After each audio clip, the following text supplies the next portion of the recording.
Into the night, I raise my hand to the fire, but it's no use, 'cause you can't stop it from shining through. It's true, baby, let the light shine through. If you believe it's true, baby, won't you let the light shine through for you, for you, for you, for you, for you,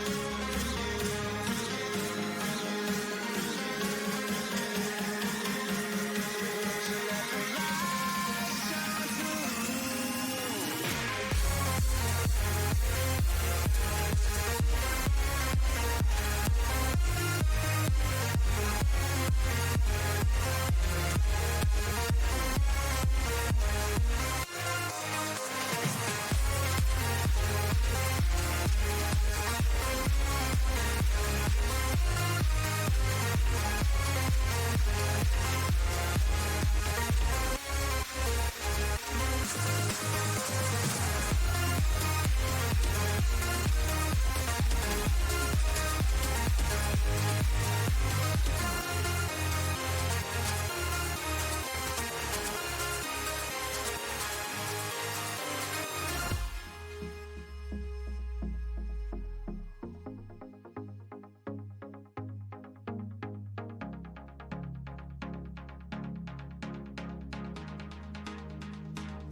In the sky, gazing far into the night, I raise my hand to the fire, but it's no use, 'cause you can't stop it from shining through.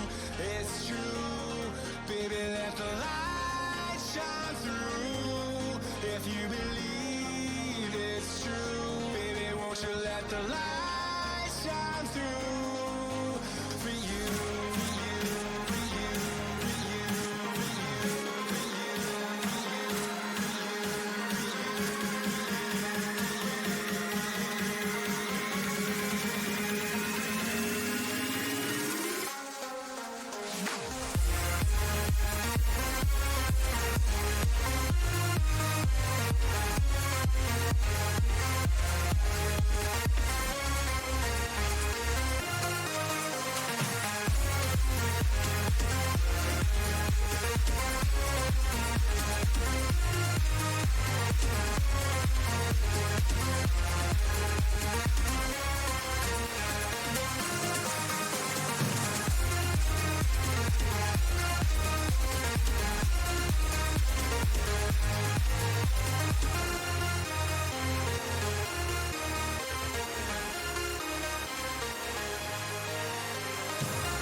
Good morning, good blinking morning to every single one of you that are joining me live right now, right this second.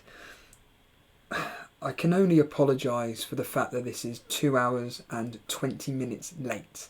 Yes, 2 hours 20 minutes late. I was officially going live at 7. I decided, stuff that, I've been up since 4:30 this morning. I'm just going to go live at 6:45 when I was pretty much ready. To cut a long story short, the stream just would not do anything whatsoever. So of course, I decided to message Jason just to tell him what was going on.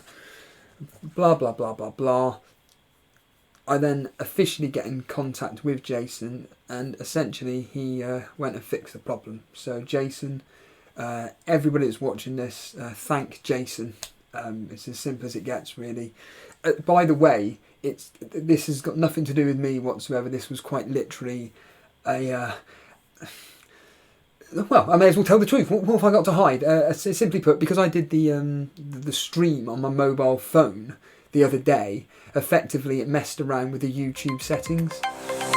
And simply put, lo and behold, the old thing had changed. So I didn't have a clue about this whatsoever.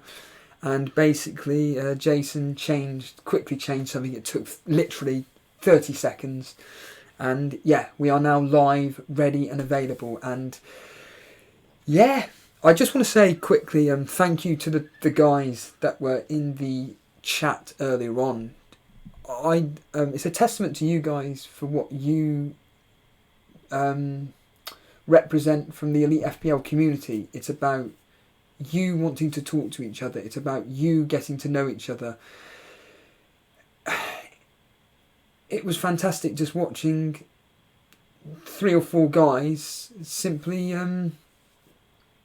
someone's sent in a donation. Thank you, Nasu. FPL Booner. Mate, you didn't have to do that. FPL Booner, for me, an absolute legend for this community. And I know you may not even notice the super chat, but who cares? Cheers, Steve. No, thank you for joining me to talking of that community, Booner, which you're part of, which you've been part of for a very, very long time. The guys in chat prior to me going through all these technical issues, you were just chatting away and everything, and it was absolutely fantastic. And yeah, but let's just get on with what this stream's about, really. This isn't clickbaiting or anything. You may be thinking, hold on a minute, Steve-O, that's your points from the last game. Well, yes, I know that. I'm not stupid. As you know, on the last stream I did, me and Jason did, which was on Sunday, wasn't it? And of course it was, Sunday evening. Effectively, I hit the wildcard button. And a lot of you were kind of going mental at the fact that a lot of the drafts that I was putting into the Discord and uploading onto the screen didn't have certain players, didn't do this, didn't do that. And I was just like, don't worry about it. This isn't serious. This is just me just putting in a few players' names. Essentially just messing about with what budget I had. Well, I do now kind of have a proper team, but there's still going to be changes to be made. I'm going to do, not necessarily some today, but I will be going through transfers that I'm seriously thinking of doing. Also, I'm kind of deliberately playing the game of price rising, but as we all know, price rising just doesn't happen through the international break. I'm fully aware of this. I haven't caught a price rise per se in one particular player in the sense of making a profit on him, but I have caught a price rise in the sense of that player went up in Jamie Vardy. I've got him in my team, but we will reveal my team, but I'll just quickly give you the context of why I'm doing this wildcard and why I hit it on Sunday. I said that game week 7 and 8 needed to get me a minimum, well, I needed to have 2 game weeks, which did me proud, got me green arrows. We know what happened. Red, red, red. This week specifically, it's just a nail in the coffin. I was expecting legitimately to be getting, because of Aubameyang captain, to be fair, the fact that Sterling was at home to Wolves, Salah at home to Leicester, I legitimately was expecting to get around the 60 point mark, and I thought if I get to 60 points, if not more, you know what, I'd be happy with the team, this specific team in front of you now, and we can move on, and I don't need to hit the wild card. We all know what happened. I know I'm not the only one that... Well, we all were in a disaster of a game week, but 35 points, it's just pathetic. It's just a nail in the coffin, and I hit the wildcard button on Sunday, and this is the team which I now have. So have you all got your... here we are, Daily Llama. The old Pookie pad. You're going to copy the team, are you? I wouldn't bother. So, here we are. Here is my wildcard team as of now. And I know exactly what people are going to do. They're going to be screaming at the computer about a certain player. But don't worry about anything I put up on screen. I'm your rival. The 97 people that are in the Cash Mini League right now, you're my rival. So you can even laugh at me for the picks that I've had. But this is the team that I'm going with. But like I said, today I am going to be going through various moves that I'm considering making, looking over teams which I personally believe have a good run of fixtures, teams to avoid, players to avoid. So let's get on with it. Here's the big reveal. Here is my wildcard team in full right now. So people listening in on audio, I've gone with Matt Ryan. I'll give you the reasons as to why in a minute. Matt Ryan, Otamendi, Chambers, Alexander-Arnold, Mount, Maddison, De Bruyne, Mane, Abraham, Vardy and Aubameyang. On my bench it's Lundstrom, Rico, Saka and Button. So straight away I'm going to deliberately go into chat, and effectively I just want to see what you guys are thinking. So let's just quickly see immediately what people are thinking. FPL Penguin, that looks nice. Simon Bellamy, nice. Chambers, yeah, I'll go into that picking a minute. Phil Potter, nice team there. Nasty Balls looking good, Steve-O. Aside Bellamy, yeah, I'll explain the reasons as to why Chambers is a good pick, I think. Gotham saying that good team apart from Chambers. Well, again with Nasu, I think Chambers is a good move if he starts. Yep, the keyword being if. Uncle Juicy TV, decent. FPL Mechanic, don't worry about flaming captaincy picks. Do not worry about that whatsoever. Ryan Kearns, yeah, that looks great. Everybody, well, Jacko, everybody's just airing the Chambers thing. Again, Notorious Nerd, why are you keeping Sacco? Do people actually listen to anything I say? No, they clearly don't. Like I said, this is just a team which within reason is pretty much what I'm going to go with, but obviously I have 2 weeks to change it all around, so to speak. But there are players in that team that I'm definitely not removing whatsoever. Hugo with, I'm assuming, a very sarcastic, wow, amazing there. Ray Joyce, up and running. Yeah, we are up and running, my friend. Welcome. Well, yeah, Tank Tarek saying this team can pick up so many points over the Ducals. Well, you would have thought about that if over my team over the last 6 or 7 game weeks. But unfortunately, they have done absolutely nothing whatsoever. They've been absolutely useless. But, like I said, I am getting rid of certain players. There are certain players that I put in this team for price rising or whatever, and those players were Jamie Vardy, Maddison, and that was about it, essentially, and Mane. So essentially 3 players in my team which I was concerned that may rise in price, but also players that I was getting rid of that may drop in price. A simple example being Salah. I was a bit worried maybe he may drop. He may at some point drop to 12.4. But reality is that I've been thinking about the Man City attack, and I'm going to be honest with you. The players that I'm not really interested in owning are Vardy, Maddison, Aubameyang. Yep, that's right, Aubameyang. I'm not interested whatsoever. However, what I am interested in is this man here. It's Aguero. I think you have to partner De Bruyne with another Man City attacker. The question is, which one? Do you go with Sterling? Do you go with Aguero? And it's got to be Aguero. I just think for his consistency of returns, okay, Wolves aside, I think for his consistency of returns, I think him partnered up with De Bruyne is, for me, almost certain. Leicester coverage, I mean,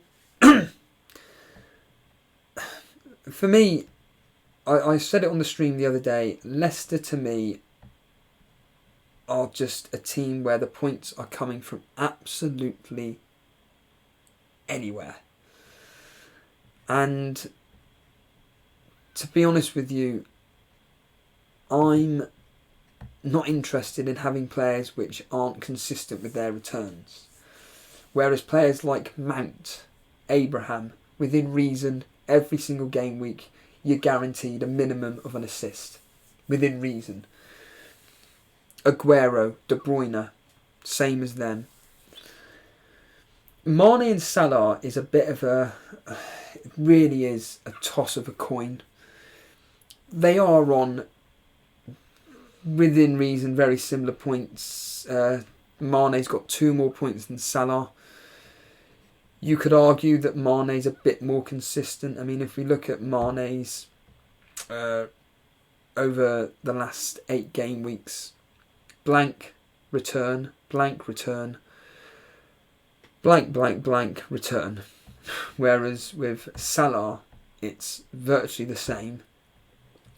It's been return, blank, return, return, return, return, blank, blank.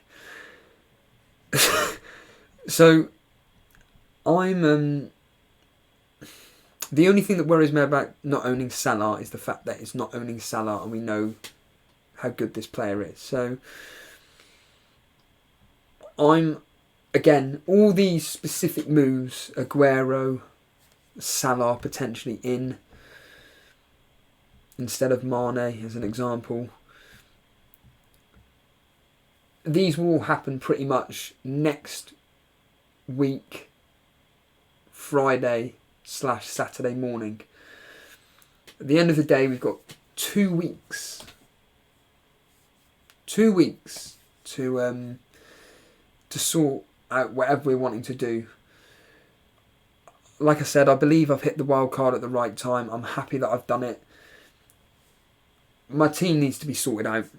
Something needs to be done to do something in this cash mini league that we take seriously. Well, I say I take it seriously. To be honest with you, I'm a bit like FPL Booner at the moment. I just feel like nothing's going right, and you know what? I'm just willing to have a bit of, within reason, a bit of fun now. I'm not stupid. I'm not going to take punts on, I don't know, Mahrez as a prime example. He's not quite a punt, but you know what I mean. Talking of which, Man City defence, a bit concerning about that. I mean, let's just say if I was to put in Mahrez as an example, I've got then 10.7 to play with. Wilson hasn't gone up in price yet. He's 8 million, 7.9, but he will be going up to 8. The thing with my team is that I've got so much money to spend, and I mean, if we were to get rid of Salah, bring in Mane as a prime example here, I've then got 3.7. I could then downgrade Trent Alexander-Arnold, and then I've got 10.9 to play with 2 defenders there. We all know that Liverpool's defence at the moment is not particularly looking great at the moment. In fact, no teams are looking good defensively at the moment, apart from Sheffield United and Burnley, which I'm shocked at saying. The thing with... I don't want to keep banging on about this. The thing with Burnley is that our clean sheets will come sporadically. But there is a more higher chance of you being able to predict when Burnley's clean sheets are coming in. And I put Sheffield United in that category as well. I think Sheffield United are the prime example of a team where you can pretty much predict when they're going to keep a clean sheet.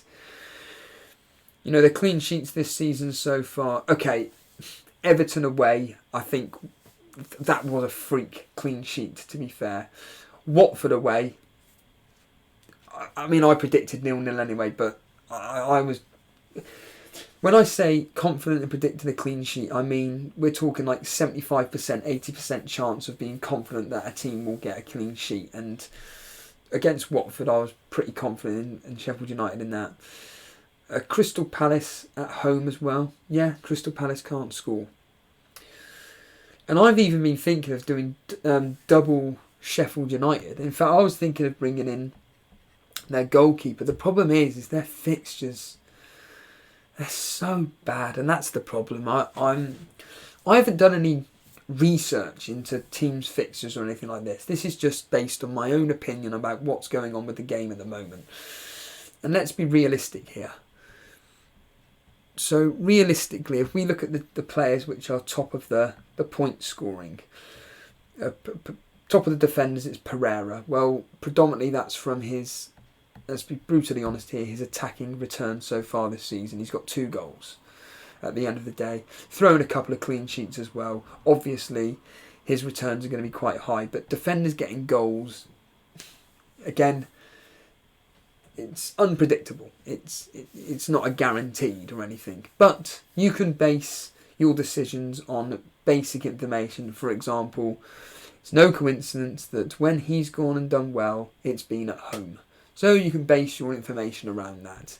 And when you look at Leicester, home fixtures, in the next 4, they've only got 2. Burnley at home and Arsenal at home. Can I see him keeping a clean sheet in either of them 2? The answer is no.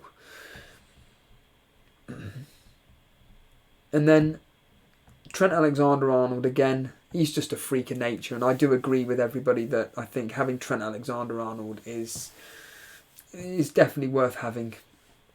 Certainly, in fact, like I said the other day, it really wouldn't surprise me if, ironically, they do keep a clean sheet against Man U, because Man United, as we all know, they're a bunch of clowns.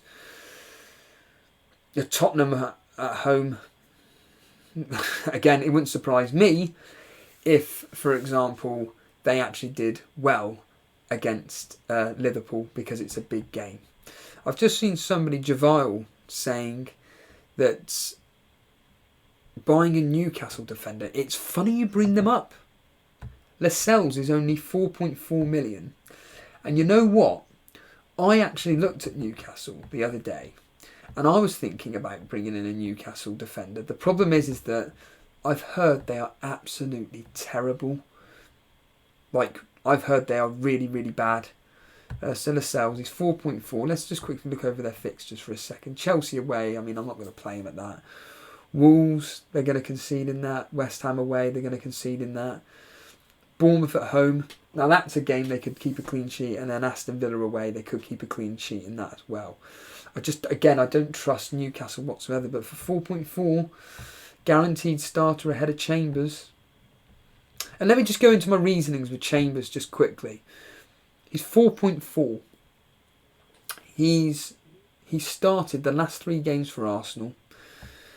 Dan, he tells us that he was the man of the match against Bournemouth.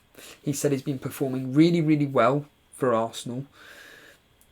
And I just look at it from a real life perspective. I'm stating the blinking obvious. I just think that I saw somebody the other day, I can't remember what it was, but they were talking about Salah. And they said about bringing in Salah instead of Mane, or having Salah instead of Mane. And they said, well, look at his underlying statistics. And I just wanted to tell him to shut the... They weren't even talking to me. This was on Twitter. And I'm just like, but this is the problem with fantasy football, is with a lot of people, like, I get it, like, there's data there to be used and stuff, but I think there are too many people that overlook real life. I mean, Cy Bellamy made the point the other day that the eye test this season is essential. I don't have the eye test. I literally just read Football 365 for their in-depth analysis on teams, and just like, I use whoscored.com for the most basic stats, and that's really it. And then obviously I use what's actually happening with players. Callum Chambers is a prime example. He came on when Dan told us against Aston Villa. He came as a sub because Arsenal went down to 10 players, so he needed to bring on a defender. Obviously. Started the next 2, played apparently, again according to Dan, he played really, really well versus Man United. Played against Bournemouth, man of the match. I don't know if he played in Europa League or not, but for 4.4 in a quote-unquote top 4 team, it's a bargain. Their fixtures, again, that is a ridiculous run. So, Sheffield United away. Again, can I see them keeping a clean sheet? Absolutely. Sheffield United can't score. Crystal Palace at home. Can I see them keeping a clean sheet? Well, Crystal Palace's away record is very good, to be fair. Wolves at home, well, we all know about Wolves. And then Leicester away. And I can't quite make out what that says. Is it Southampton? Can't quite make out whoever that says there. Southampton, yeah. Can I see him keeping a clean sheet there? Maybe, yeah, again. But it's 4.4 for a team of Arsenal's ability. I mean, people bang on about this Tomori of Chelsea.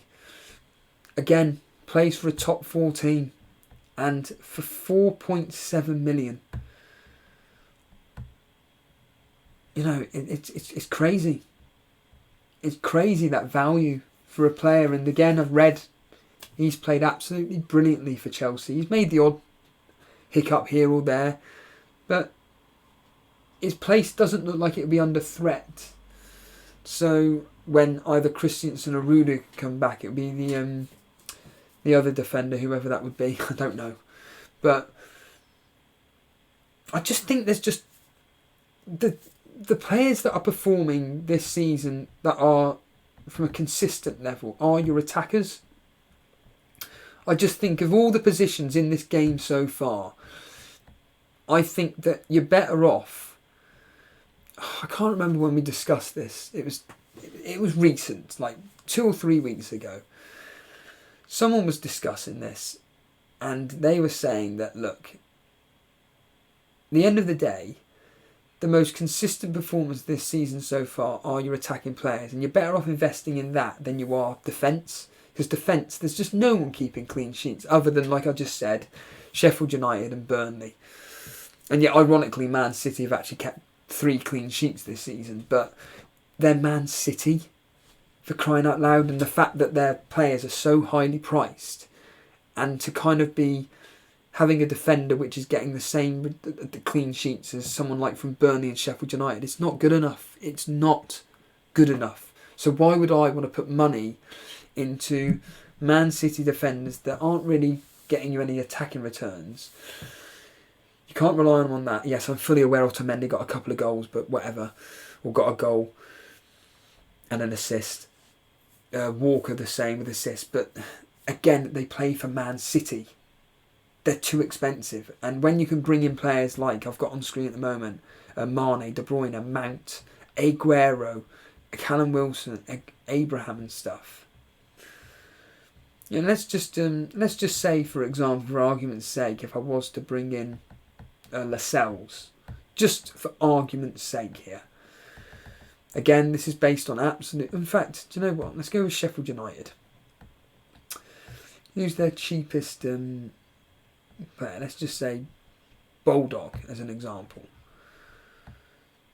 Doubling that leaves me 1.7 in the bank, which means I could have Salah back in my team, which of course then removes fear, which is the one thing that you don't want to have, fear. And before anybody starts saying, but you've then got loads of captaincy options, I'll never forget, and I was so happy somebody in chat made this point. Somebody in chat made a point about they hate this argument about having too much money in players but you're not going to captain them. Yeah, but if they're going to be bringing you in points that a 6 million midfielder isn't going to do, I'd rather have the premium, because at least you're guaranteed points, than a 6 million player which is doing absolutely nothing. And anyway, my captaincy choice has been rubbish anyway this season, so... And then I've got 0.8 in the bank, which again I could upgrade here. Like I say, I've got a lot of money, but I'll quickly return to the screen again, where it will show you my wildcard officially at the moment. And that's the team I've selected, but I don't want to keep banging on about it, but the players that I'm kind of a bit dubious about are Otamendi, Chambers, Maddison, Vardy, and maybe Aubameyang and Mane. But overall, I'm pretty confident moving forward with my wild card. This is game week 8. I usually look at game week 10 to see where I'm going, but because it's been such a disaster this season, I'm actually more than happy to do it in game week 8. It's the fact there's an international break. I've got, like I said, 2 weeks to sort this out, and yeah, it's interesting. What's this comment here? That looks something to do with Chambers. That's a big old comment there. Fintano Sullivan. Stephen, you might want to be careful with Chambers. Yes, we've already discussed this to death. I don't expect him to be in the starting lineup for the next game, with Holding, Bellerin and Tierney coming back into the first team. Very, very true indeed. It's something to look over. Mr. Blue Nathan, is this a mini wildcard? No, this is an actual wildcard team, Mr. Blue Nathan. I'm lost for words at the moment. I don't know what to say. No, which is a first. If I was to put up the team, which I think I'll probably end up having on Saturday deadline, I think I'll show you what team I'll probably... Again, this is based on no research. I'm going to be able to do some research properly. In other words, who's got the best fixtures, etc., etc. Who's got... what players I want to move forward with. But if I'm honest with you, I think the players I could potentially end up having for Saturday deadline in 2 weeks' time, which is the 19th of October, will be Wilson in. I'll have Aguero in. Oops. Got to get rid of Otamendi, haven't I? Sorry. No, I don't. Got to get rid of Aubameyang. Put in Aguero. Have him there. I've got 6.9 to play with. And the simple case of who would I bring in for 6.9, who's performing well out of midfielders and whatnot. And I mean, actually, talking of Mahrez, let's just put in Mahrez for a second. I'll tell you a player that I was actually, in fact, you know what? I'll show you a player that I was seriously thinking of tripling up on. Team-wise, tripling up on it. And I had it the other day. It's Hudson-Odoi. We had Shaban on the other day. He was talking about Hudson-Odoi, and I completely agree. Hudson-Odoi there. This leaves me with 6.5 to play with. I could then have Otamendi. But again, I've been hearing bad things about City's defence. I could upgrade Otamendi, get rid of Chambers. I've got 1 million, which means I've got 5.4 in the bank.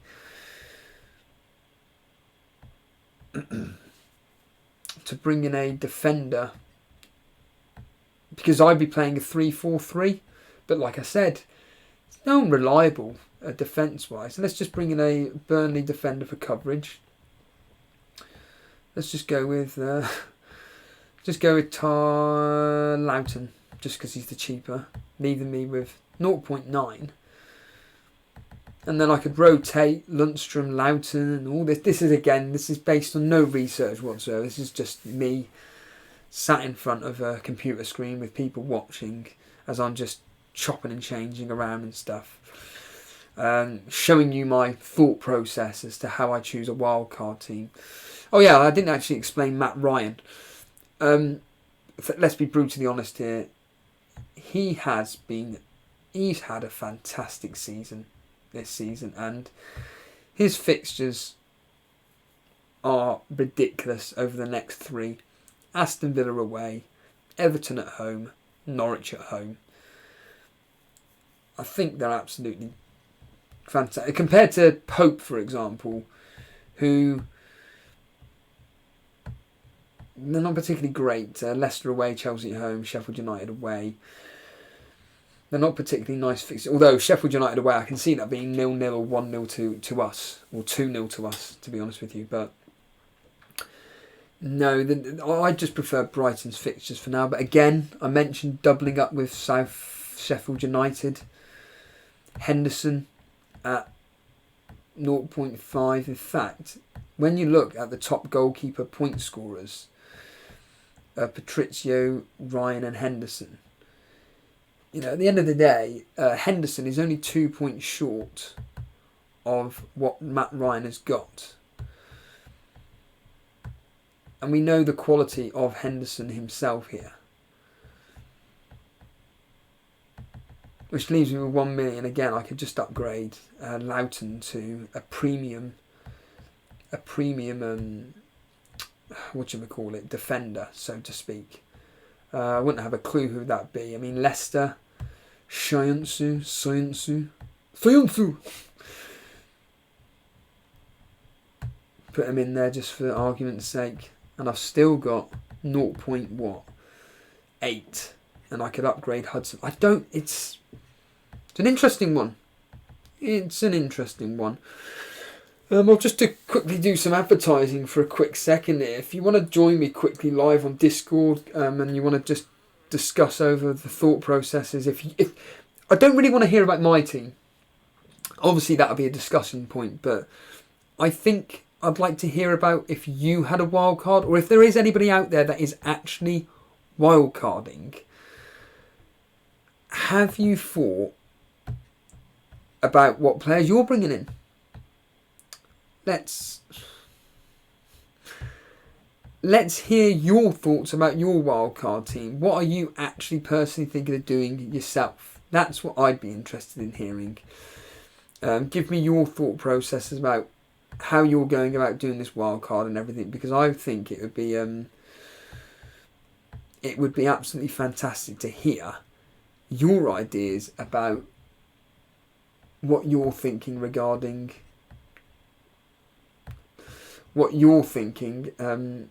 transfers wise and everything.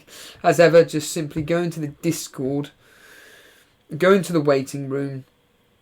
If you do want to put up your wildcard team, just stick it in the team screenshots, and what I'll do is I'll quickly show you where the team screenshots is on the screen, just to help you guys out.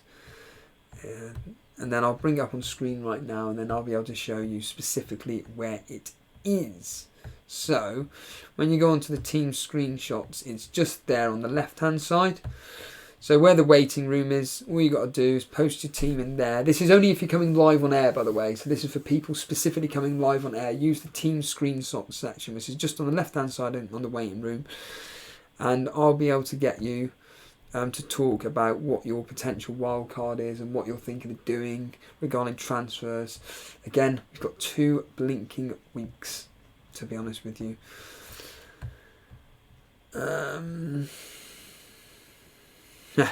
A Goblin. Steve-O, don't you prefer Sterling over Mane?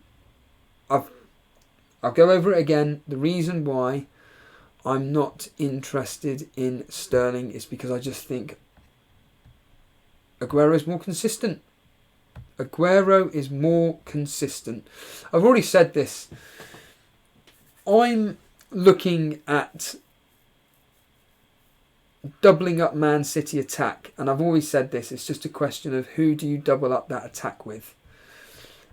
And the simple answer is, in my opinion, along with Kevin De Bruyne, I think Aguero. I think Aguero. I'd rather have Aguero than Sterling, just for pure consistency. I'm sick to death of owning Sterling. I don't need to go over the reason as to why, because you lot have exactly the same issues as me regarding Sterling. The word troll is a bit strong, but I wonder if I could, I doubt it, I wonder if I could go with a premium front 2 or front 3. Highly unlikely, but you never know. Premium front 3. Let's just see if I can get Hudson-Odoi in. And let's just quickly see what money I could have. Ooh, I could actually have Hudson-Odoi in this with a front 3 of Aubameyang, Aguero and Abraham. And I'd have 5.1 in the bank. Wow. Wow, that's crazy. And if I was to get rid of, like I said, I don't want to keep banging on about it, but the fact that the fact that I don't need Man City defence, 8 million to play with. I mean, McGovern. Could you imagine that? Bringing in McGovern. It ain't going to happen. Keep your pants on, as they all say. Leicester. Just bring in Sancho as an example. Add him in. Matt Ryan, let's just quickly put him in. Not 1.3. It's pretty obscene, isn't it? When you think about it. I mean, is Liverpool midfielders worth having? Is Liverpool attack worth having? I mean, the simple answer is yes. I'm just speaking out loud here. Imagine having that front three there. The three most consistent strikers at the moment in the game. Or in real life. Aubameyang, albeit he blanked the other day, would you believe? But Aubameyang, Aguero, Abraham. And I've still got coverage of Trent Alexander-Arnold and Mane. I'm 1.3 out. So maybe if I was to, for example, I don't know. Yeah, I don't know. See if I could bring in, no, that leaves me with 5.9. Very, very interesting indeed. Like I said, if you want to come live on air on this early morning stream, I say early morning, it's not even early morning, it's nearly 10 o'clock for crying out loud. You're more than welcome to discuss your wildcard team specifically, or if you want to go over quickly what I'm doing with my potential wildcard, my thought processes. See, then if I was to get rid of him, this is the best thing about having a lot of money and kind of like toying around with everything, is that you can just quite simply bring in any players you want. And I am interested in Callum Wilson. I'll tell you why, because I'm sure it was Shaban. And I apologise if it wasn't you, Shaban, but I'm pretty sure you were the one that said you were thinking of captaining Callum Wilson, because why? They've got Norwich. Norwich next. And Wilson's fixtures for the next two are the two worst defences in the league, in Norwich and Watford. Man United at home isn't a hard game. Newcastle away, like I said, that's a tough one.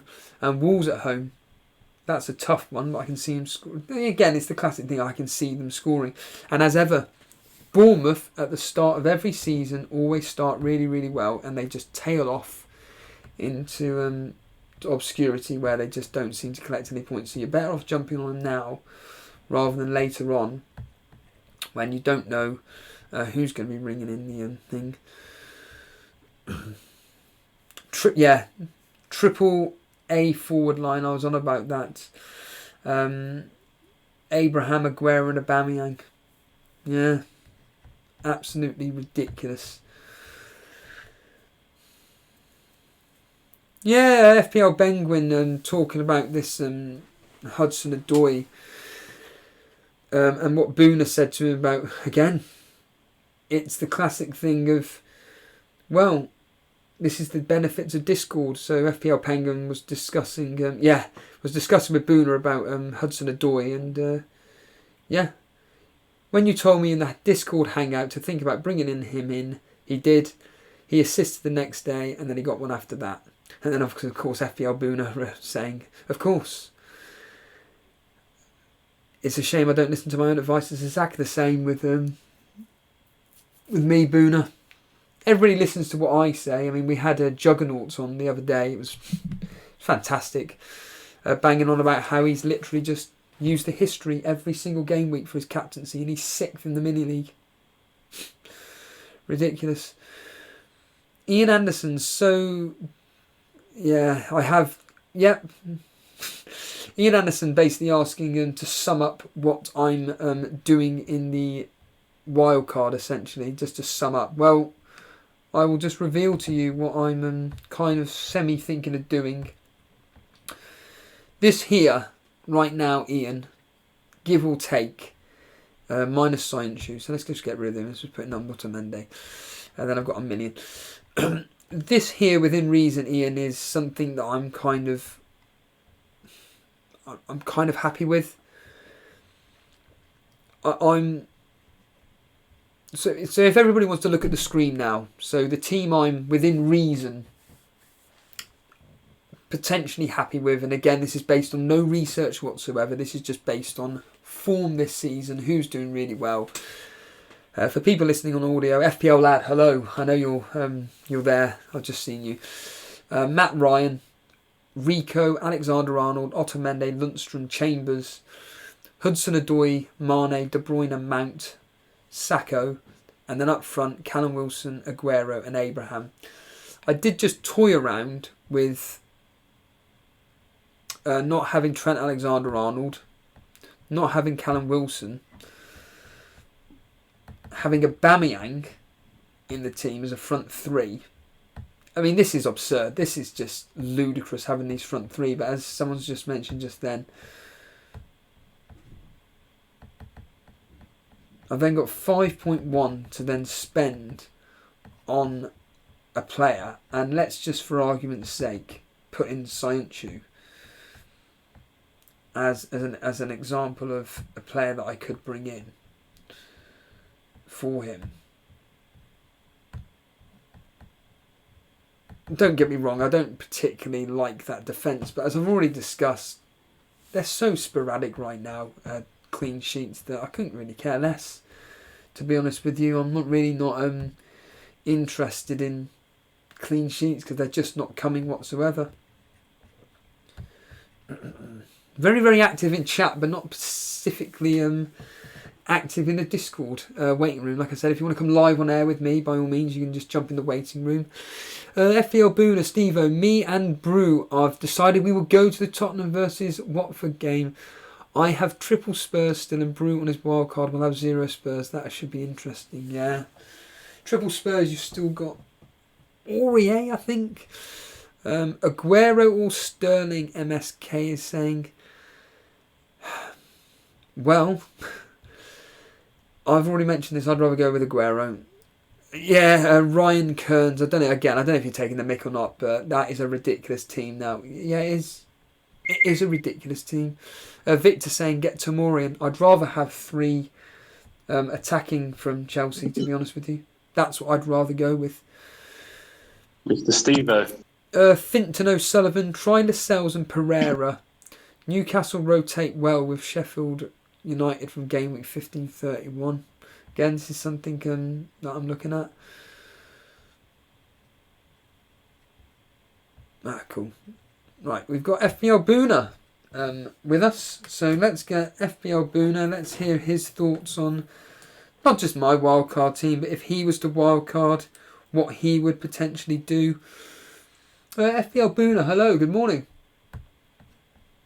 Morning, buddy. How you doing? You okay? Yeah, good. Thank you for the donation. You really didn't have to, but we don't need to keep banging on about that. What are your thoughts then so far?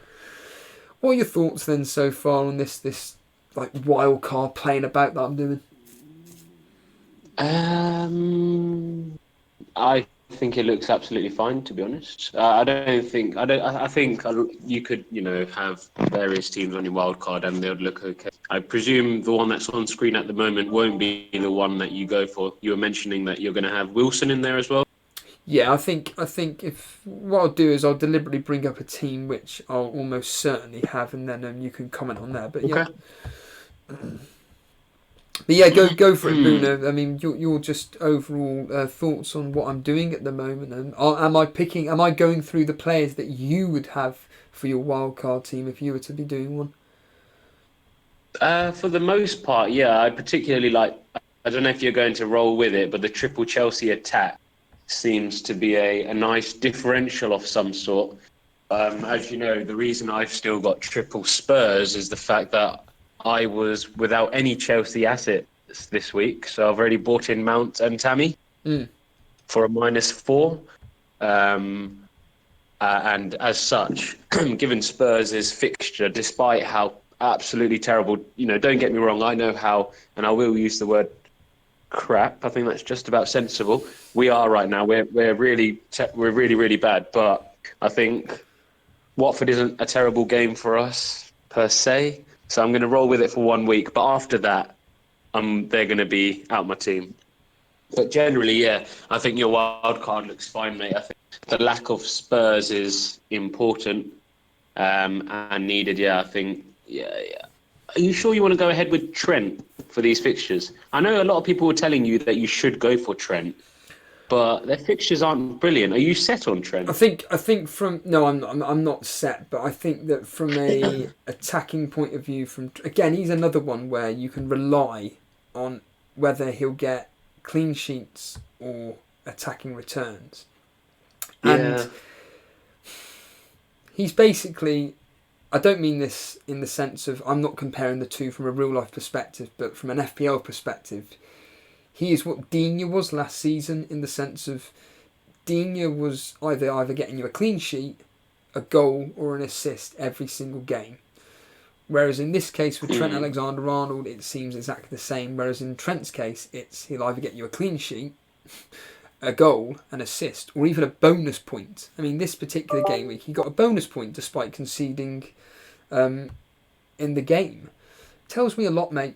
It tells me a lot. Yeah, no, I mean, as long as you understand that there's a chance he doesn't keep a clean sheet in 3 of the next 4, it's not to say he definitely won't, but there's a chance, and you've got that in your locker that you can potentially assist or score.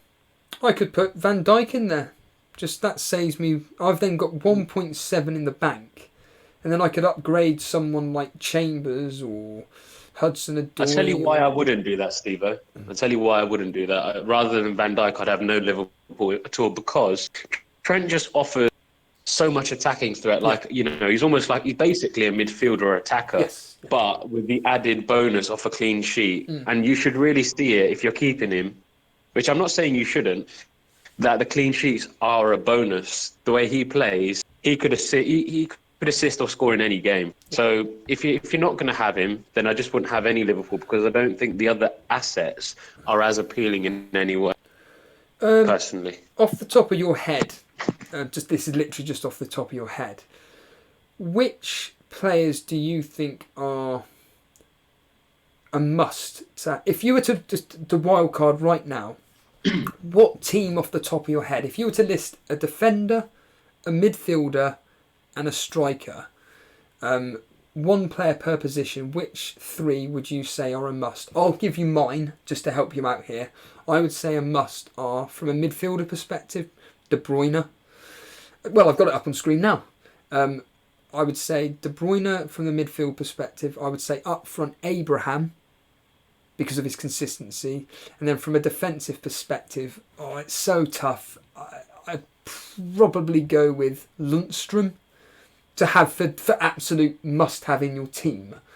Is there any 3 players you think per position that you think are almost a must-have, or do you think I've named them?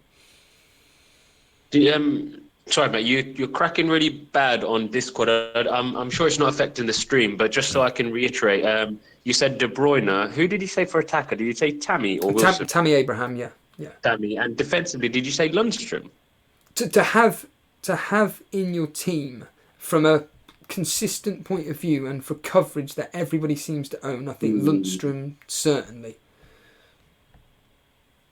I mean, I can't disagree with that. Okay, perfect. Stream sound's still fine, so it's just Discord. So, I'll try and make it as best as I can. But I agree with you, to be honest. De Bruyne, Tammy, and Lundstrom, for the reasons that you've mentioned at the moment, I would say he is pretty essential. I've done really well with my budget options this season, so I'm a big fan of them, to be honest. This is my point. Do you think moving forward that looking at cheaper defenders rather than what I was talking about regarding expensive defenders is actually probably the way to go and just bolster up your attack full stop? Yeah, I agree. I looked at it a few weeks ago and I opted to go against it, but I kind of wish I had gone for it, because it's not as if premium assets, barring maybe 1 or 2 Trents and whoever else, it's not like they're doing amazing. Do you know what I mean? When you look over, I'd rather get a 2-pointer off a 4.0 defender than a 6.5. That there is literally how I'm thinking. So if we're looking at the top defenders right now, Pereira of Leicester, well, he's not part of it. Well, he's a top 10 team. You're not going to put him in the traditional top 6, but whatever, he's in a top 10 team.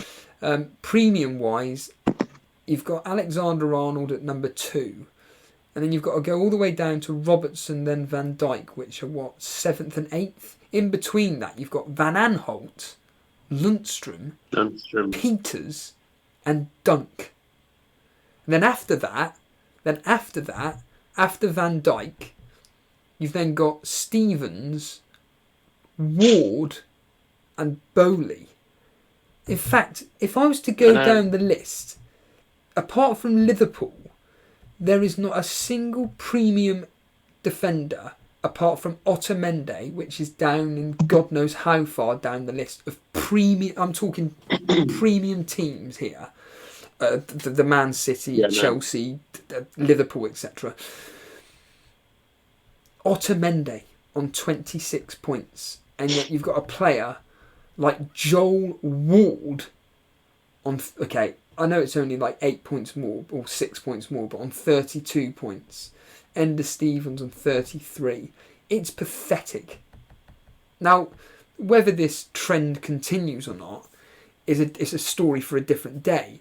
But right now, the way the season is, I just can't see past this trend continuing.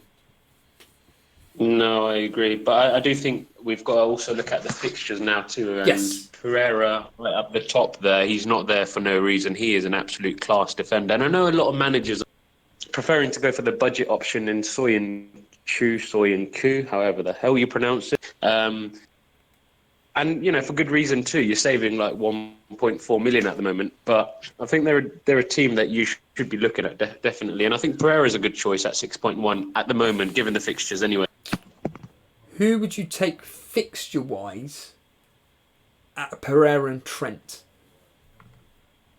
Oh, Pereira, 100%. I know it's not going to be the common thought in the community or the chat, but I prefer to play the fixtures. And whilst Trent's got that attacking threat, for 1.1 million more, I feel like the clean sheets are a lot less likely. So I'd like to go with Pereira personally, if I could. So let's just bring up Pereira's info, and like I say, I'm somebody that kind of when I kind of start thinking, do you know what? In fact, while I'm just going through this, can you just tell the audience again as to why you've kind of, the word given up is very, very strong, but why you've kind of thought, do you know what, to hell with this game, I'm just going to have a bit of fun with it. Do you want to just explain your reasonings to the audience as to why you're thinking like this? I know why, but if you want to tell the audience. Yeah, absolutely. I mean, I just, over the past 5-6 game weeks, just to give you guys an idea, from a points perspective, all season, sorry, I've not gone under 1 million game week rank, not overall, but game week rank. And between game weeks 2 and 8, my points have ranged between 43 and 60. And that's just depressing. It really is.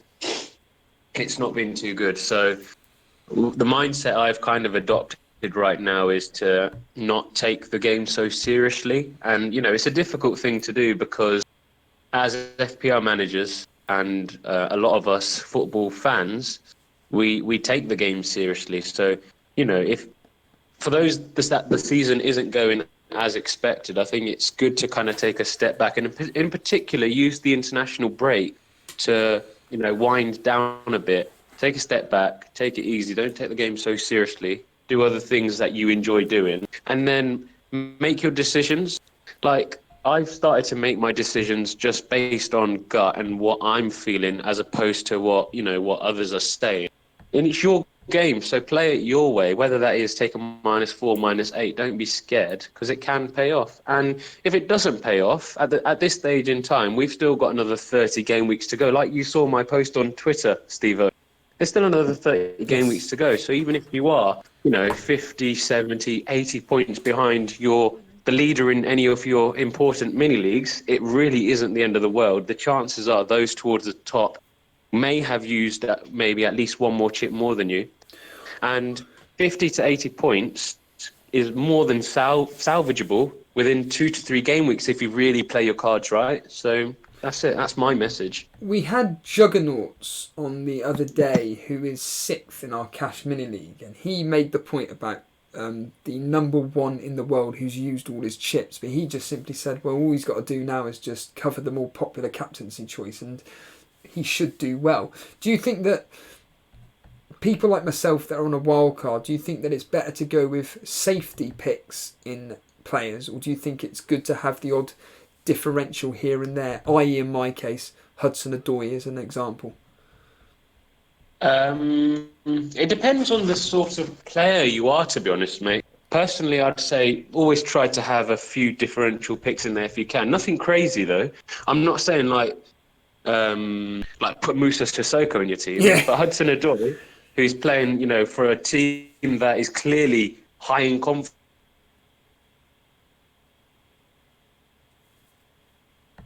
Oh, was Boona just dropped off there? Boona, are you still there? Oh, it's dropped off. Oh, Boona, you've just dropped completely off there. I don't know what's happened with your connection there, but you've completely gone. But yeah,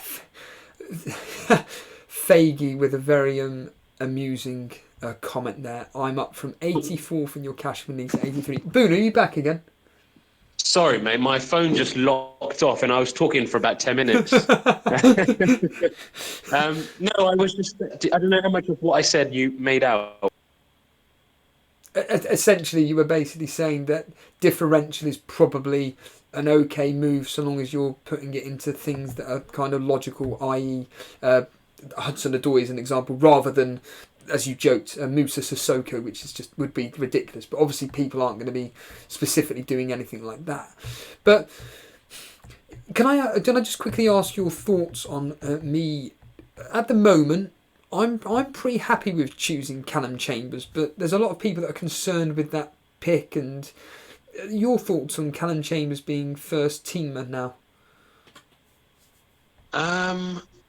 I actually considered him for this game week just gone, and clearly he was a very good choice. But I do see what people are saying in the sense that Arsenal do have defenders coming back from injury. I know someone mentioned earlier that Tierney's back, there's Holding, and then someone else correctly commented in response to that saying, well, Holding centre-back, which he is, Tierney's left-back, which he is. So it's just Bellerin or Bayerin that you really need to worry about. And Maitland-Niles. Is Maitland-Niles injured, suspended, or is he actually fit? I can't remember. I'm not sure why he didn't He was play. suspended, wasn't he? I'm pretty he was sure. suspended. Or maybe Emre just thought, do you know what? I can't stand From what I've seen, whenever Chambers has stepped in this season, Arsenal fans have absolutely loved it, and he's put in a shift. And the problem is, Arsenal fans aren't the manager. And that's the thing. I think, in answer to your point about Maitland-Niles, I just think Emre was making a point with him that you got sent off. You're an idiot, basically. I'm not going to play you, but that's just my opinion. However, regarding Chambers, I completely agree with you. It's the same as my thought process. Chambers has done really, really, really well for you. He did really well for Fulham when they were promoted up in the Championship, and then when they played for him last season, he was one of their more better performers. And I just think that Emre, you'd be a flaming idiot not to start Chambers full stop. And at 4.4, I mean, that's an absolute bargain for a top 4 team or top 6 team, whatever. Do you know what? I think if I was on a wild card, I'd also pick him. But just have in your mind that there is a chance that he gets rotated. And if there's that chance, have a player on your bench that you'd be happy with coming on. And that's the point. It's having players that you have on your bench which you're happy to have coming on, rather than, I mean, I know people like yourself are very, very fortunate to be having players like Kelly coming off and having you 7 points or whatever, but I'm not happy with having people like Rico coming off my bench. Even maybe Saka. I mean, Saka is just somebody I've just put in there for the sake of the 4.5.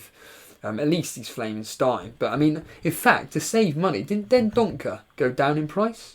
Isn't he somebody that went down in price a few weeks back and he's now down to 4.4? Did he? I think so. Don't quote me on that. Let's just... Then Donker. Yeah, he's 4.4. So... Is he really?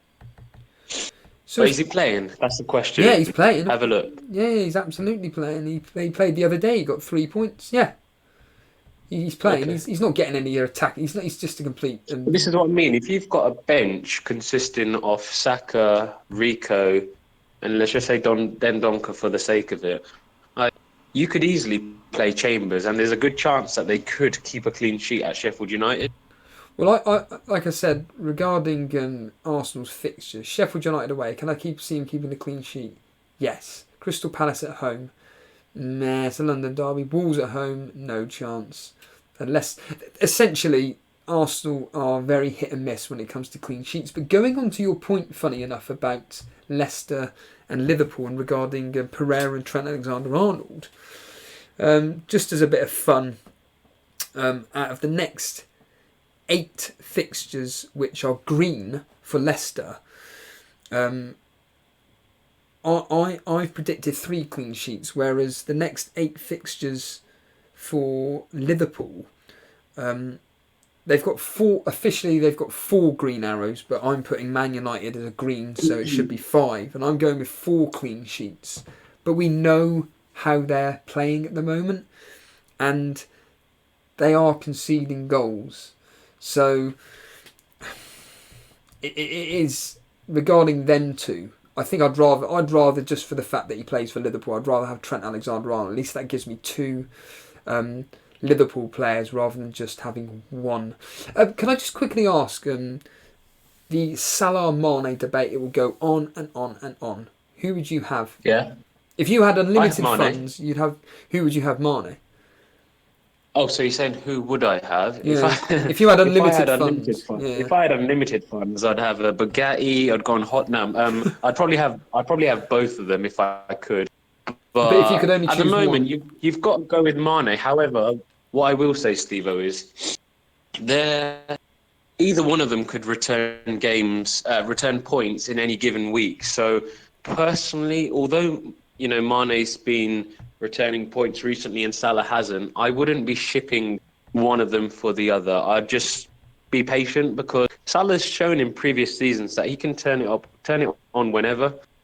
I'm not sure, unless there's absolutely no other pressing issues, and that 1 million that you save or how much ever it is now can, upgrade elsewhere in your team and make your team a lot stronger, then fair enough. I wouldn't be getting rid of them. With what we know now, as of today, who would you be partnering Kevin De Bruyne with? Would it be Sterling or Aguero?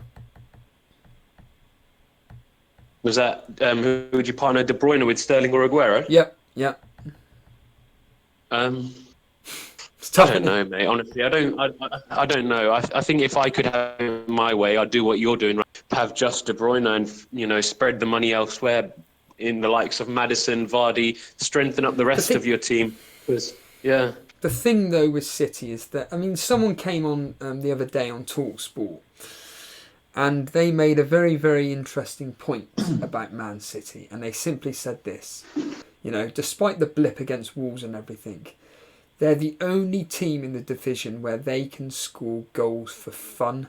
And he was making the point that, do you really think Liverpool would have beaten Watford 8-0? And I'm thinking, no. Man City, the only team. And I have this gut feeling that after this international break, Man City are going to come out the traps and they're just going to brush aside. They've got Crystal Palace away next, Aston Villa at home, Southampton at home. That Southampton at home, that could be triple captain option there for Aguero or Sterling, dare I say, or even De Bruyne. I just think maybe, up on screen right now, I've actually gone with triple Man City and gone with Mahrez, De Bruyne and Aguero. I can't see that. But the thing is, though, is that when you're in a position like me where you've got almost money to burn and you're kind of basing your team around 3 or 4 players no matter what, it's actually pretty easy. It just then comes down to just basic research and going with your gut. Yeah, no, it's fair. But I think the key player to own from City, as you've mentioned and others have mentioned, is De Bruyne. As long as you've got De Bruyne at the moment, it seems like you're safe. The rest, I feel like, is a bit of a lottery. Admittedly, Sterling's done rubbish for what feels like an absolute eternity right now. But I think any one of those could score, Mahrez, Bernardo when he plays, Sterling, Aguero. The rest just seems to be like a lottery. It really does. And I don't like that. Yeah. Do you agree with this by Gobind Singh, which is basically saying he feels that I should go Pereira over Trent Alexander-Arnold and Cresswell instead of Otamendi. Your thoughts on those two picks? Say that again, sorry. So you should go Pereira over Trent. Yeah, and Cresswell for Otamendi. Your thoughts on that? No way. There you are, got him. I had to let that register in my head. Cresswell? No way. What? Just because he scored his first goal in like 20 years? No, thank you. Yeah, I mean, who would you remove out of Aguero or Sterling? Would it Vignesh asking, who would you remove, Aguero or Sterling? I'll go with Sterling personally. Sterling. Yeah, absolutely. I mean, Matt Henley saying straight away, without Fabianski, I wouldn't be going with a West Ham midfielder whatsoever. What I'm going to do now, if you're happy to stay around, Booner, is I'm going to bring on FPL Anderson. FPL Anderson, all you got to do, my friend, is just simply unmute your microphone, and we will get you live on air right now with myself and Booner. Good morning, FPL Anderson. FPL Anderson, are you there? Nope, he is not there whatsoever. What a shame. What a shame. So Booner, now you've had time to reflect on... Well, now we've got 2-week break and everything. How are you reflecting on the Cash Mini League at the moment that we're in? I mean, whereabouts are you in the Cash Mini League? So before I say that, I just want to say that I'm reflecting on it quite positively. There's actually not that many points in it no more. There really isn't. I'm on 439. I'm at 51st. I think I'm top of the second page.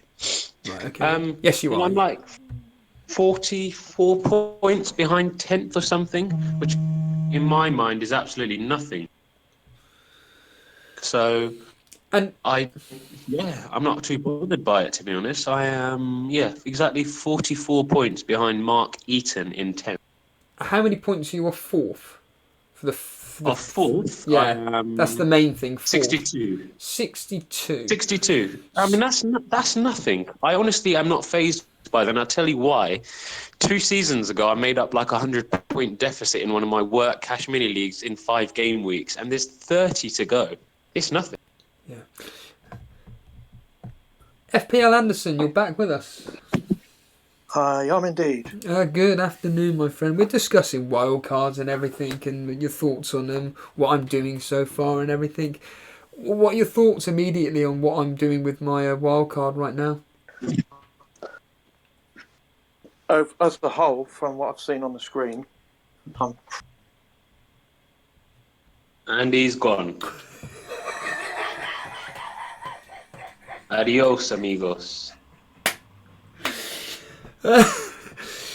Brilliant. Just when he was either about to say, your team's looking amazing, or it's your team's looking absolutely shambolic. Brilliant. FPL Anderson, if you're listening, please, try and get back on with us again, because it'd be great to hear your thoughts on what my thought processes. Because at the end of the day, it's either do this on my own or do this with you guys on a stream. I'd rather do this, to be honest with you. Talking of which, everybody, I didn't actually get the opportunity to say thank you from myself regarding Soccer Saturday, the unofficial stream. That video, from a like perspective, is the biggest one we've got this season, which is incredible considering it was literally just done through my mobile phone. So from me, I just want to say thank you for making that video such a success. But moving on to the Cash Mini League, how are you feeling overall about this specific Cash Mini League, especially top spot where we've got Marlon Moore on 507 points? Is he catchable, Booner? Sorry, were you asking me how I feel about that? What, Marlon Moore? Marlon Moore being on 507 points and just absolutely dominating our Cash Mini League at the moment. Do you know what? Because I've taken this kind of step back, as you mentioned, Steve, when I'm looking at it, I'm actually not fazed by any of it. Like the fact he's on 507 and 68 points ahead of me. Like it's not a lot. So I'm actually feeling a bit more optimistic about it right now, if I'm honest. Just quickly see if he's used any chips. He's used only the wildcard, so... Has he not used his triple captain too? Nope, he's not used any chips other than the wildcard. So he's got a bit of an advantage there. Let's just quickly bring on FPL Anderson. Let's hope that Anderson can join us again. Anderson, you're back again. Oh, mate, this is a joke. It's all right. I swear I've got your old internet. Have you traded it off or something? Hopefully. Oh, is that you, Ian Anderson, in chat? It is, yeah. Yes, mate. Yeah. So you were just about to either praise or damn my wildcard thought processes at the moment.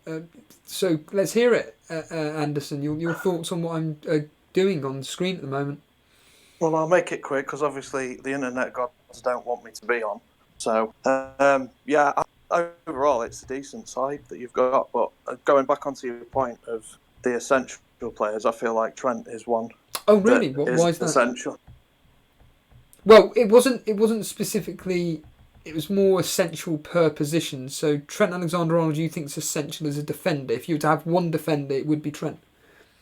Yes, I haven't got him at the moment, and he's one I'm looking to get in.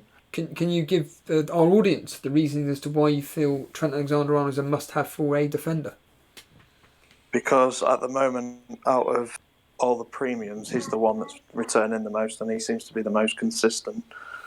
Your thoughts on what me and Boona were discussing regarding having cheaper defence and being able to upgrade your attack? Do you think that's a better tactic moving forward, or do you think that the premium teams like Man City, Arsenal, Chelsea will start bringing in the clean sheets? Well, I had this conversation this morning with a few of the lads in Discord, and we was discussing about the fact that, for me, this is a blip for Man City. Yeah, they've got their injury issues. They didn't have as many issues like this last season. And as you've seen, both Liverpool will chase, or in this case, be the leader of the pack. They're both going to have blips, both teams. As a Liverpool fan, I said this morning, I'm more concerned at the fact that Man City's having their blip now. Liverpool's yet to have one properly. And I would imagine theirs will probably come around the December fixture congestion time. So for Man City to be where they are now is quite a scary position in my opinion, because they're going to want to make a statement. So we've seen it with other games where they've been banging 7 and 8 goals in.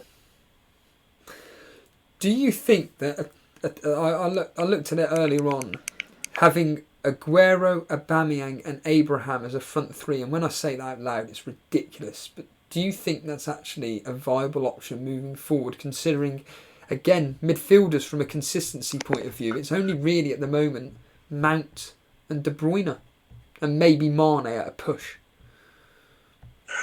Yeah. Well, I'm looking at the options of Vardy and Wilson for Pookie and Haller. You're not concerned about Vardy's returns just not being particularly great? I am. I'm wary. Like I say, at the moment, I've got one free transfer. I've had this discussion this morning. I don't intend, because I've already used one of my transfers last week. My intention going into this international break was going to be to hold for 2 and then make a move in the international break when I've seen price rises or injuries that have happened. But I had Spurs, and I wasn't happy with having Spurs in, so I ended up taking Lamella out and bringing in Mount. So it's kind of changed me up a little bit going into this international break. But I'm toying with the whole, like we've just said, Mane over Salah. I'm thinking about saving that million because he's just not firing at the minute. I'm also looking at like Maddison and, as we've just said, Alexander-Arnold, somebody that I feel like I need to have. Yeah, so what's your reasonings as to why you're tossing and turning between Mane and Salah? In my case, it's the fact that they're virtually... Consistency. Yes, yeah. That's the main reason. Yeah. I mean, if I really wanted to, I mean, at the moment, obviously with Salah being injured, I know it's only a knock. I'm trying to weigh up at the moment because I've had Salah and Sterling from day one. I've tried to keep them, and I said to myself at the beginning of the season that they would never be dropped. The same as De Bruyne. De Bruyne wasn't in my start, but he came in my wildcard in Gameweek 3. They're the ones that I feel I've got to build my team around, but at the minute, Sterling's not doing it for me either, and I feel like I could even potentially go Salah and Mane. Your thoughts on me saying that if you are going to have, well, we're all going to have De Bruyne, which one out of Aguero or Sterling would you partner him with? Who would you go with? At the moment, I would still stay personally with Sterling. Oh, why is that? Just purely because it gives you more options with the cheaper striking options that are out there at the moment.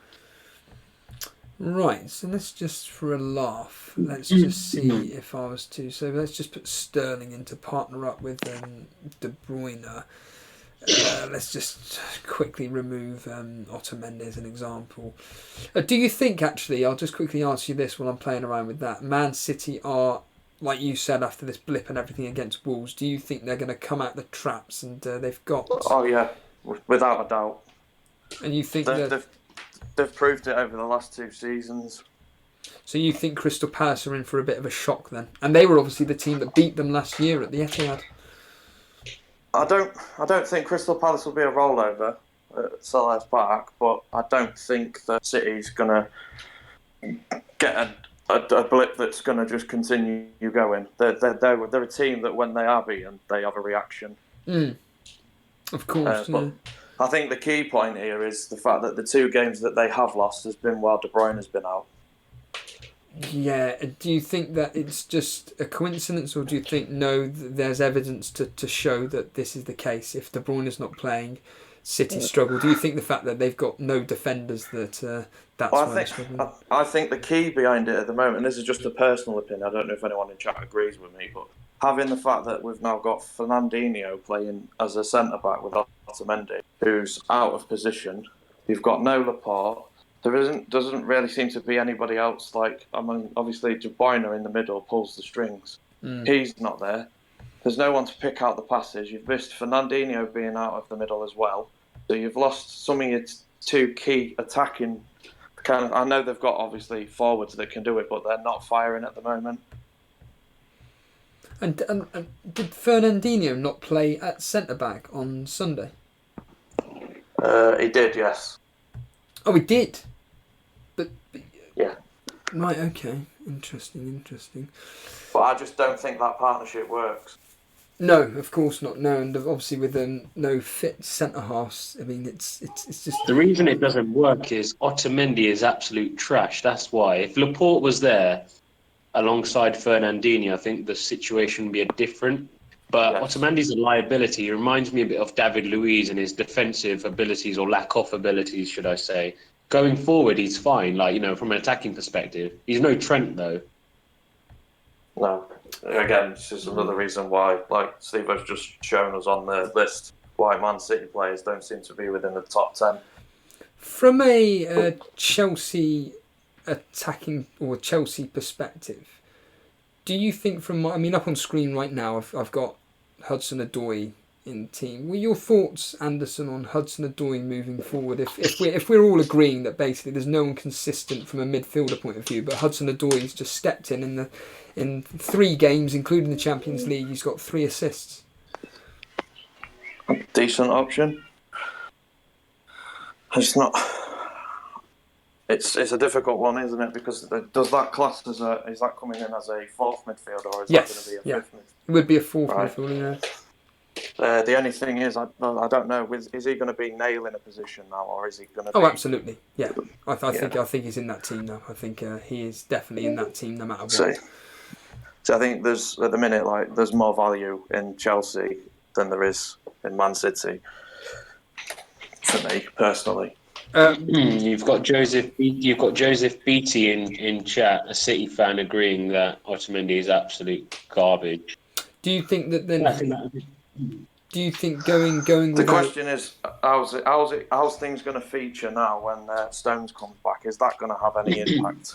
No, that's exactly the point. Yeah, I mean, I think Stones will come straight back in. Otamendi's an absolute liability. I mean, I know they're not going to want to rush Stones in though, so I can see them. Hopefully, they'll probably try to sign a centre back soon, but they have to wait till January now, don't they? But the likelihood with that is they're going to not drop Otamendi. They're going to drop Fernandinho. I wouldn't be surprised if Pep tries a different formation out, pushing Walker into centre back, for example, a back three. I can see that happening. So would you say moving forward with in my case a wild card, actually not owning a Man City defender is actually a good thing, and maybe you could, for example, for argument's sake, have Pereira instead of Otamendi in my case anyway? I would. Yeah, I made the mistake of getting rid of Pereira. I had him for 2 weeks, and I'd taken him out and then got bitten by that. Well, and I brought Otamendi in, and now I'm regretting that transfer. So my defence at the moment on screen is, forget about Rico, but my main four are Alexander-Arnold, Pereira, Lundstram and Chambers. They would be the four that's on screen at the moment. A midfield four. So if I'm playing a 3-4-3, the three defenders would be definite starters are Alexander-Arnold and Pereira, and then it would either be Lundstram and Chambers depending on fixture, and then of course midfield four of Hudson-Odoi, Mane, De Bruyne and Mount, and then a front three as of now is Callum Wilson, Aguero and Abraham. I mean, I'm more swayed by that. I mean, I'm not. FPL Anderson, your thoughts on quickly on Jamie Vardy and his lack of consistency? Sorry, you're breaking up, mate. What did you say? I was just saying, brilliant. I was just saying about Jamie Vardy and his lack of consistency for Leicester, despite their good fixtures. He just doesn't seem to be bringing in the goals that we'd expect on a regular basis.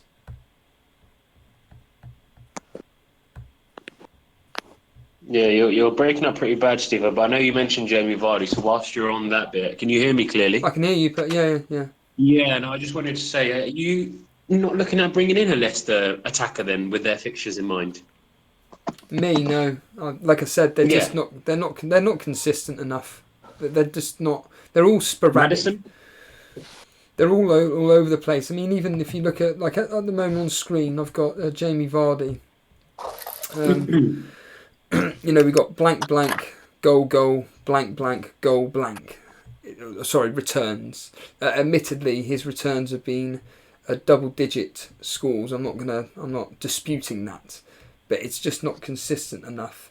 Maddison, he's another one where, I mean, if I just quickly bring up his so far, he's got 2 goals, 2 assists, and again, it's just completely all over the place where he's got this. He's not reliable enough. Whereas someone like, for example, Mason Mount, it's just a very basic example. 4 goals, 1 assist, and you're talking blank return, blank return. It's crazy. That is consistent, and I'd rather have players which are going to be consistently getting me returns than having someone that has the chance of getting me something, but it's almost 50-50, whereas at least with Mount as an example, Tammy Abraham, it's almost 70-80% chance.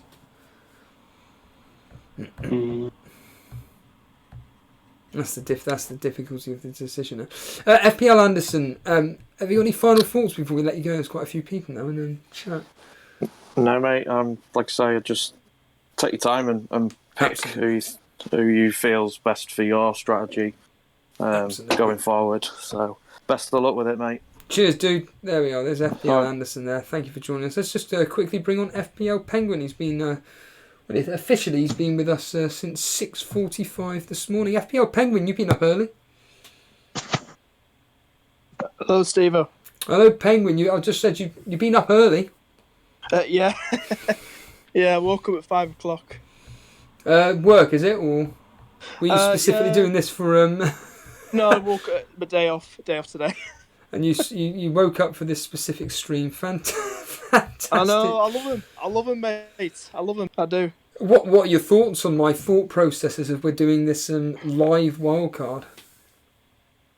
Well, it's good to do the wildcard. You got 11 days now. You know, good planning ahead. I like the idea of Maddison because I brought him in on my -4 hits, along with Callum Wilson. Because Leicester have got some nice fixtures coming up. I do like it because you have got about 8 or 9 players in that 15-man team that I've got in my team. So I do like it. I do like that team. You're not concerned what I've just been discussing regarding Maddison's lack of consistency? That's the thing. He didn't play in that Newcastle game, that 5-0 win. So God knows what he could have got in that if he did play. I'm not bothered. I was choosing between either getting him, Mahrez, or Yarmolenko because I needed to get rid of Sterling to get Wilson in because I couldn't afford him otherwise. So I went by looking at the fixtures carefully and the stats so far. I felt confident to go for Maddison instead because Leicester are just scoring them goals at the minute. They just look really attacking. So I went for Maddison. So you've made the point in the Discord. I've got your team up on screen there. You're debating whether to use the triple captaincy or not. I mean, Boona will ask you immediately your thoughts on Penguin using triple captaincy. Triple captain on who? Wilson. Oh, we he were already chatting knows about my it before. perspective. He already knows my perspective, Steve. I've already Well, told him off.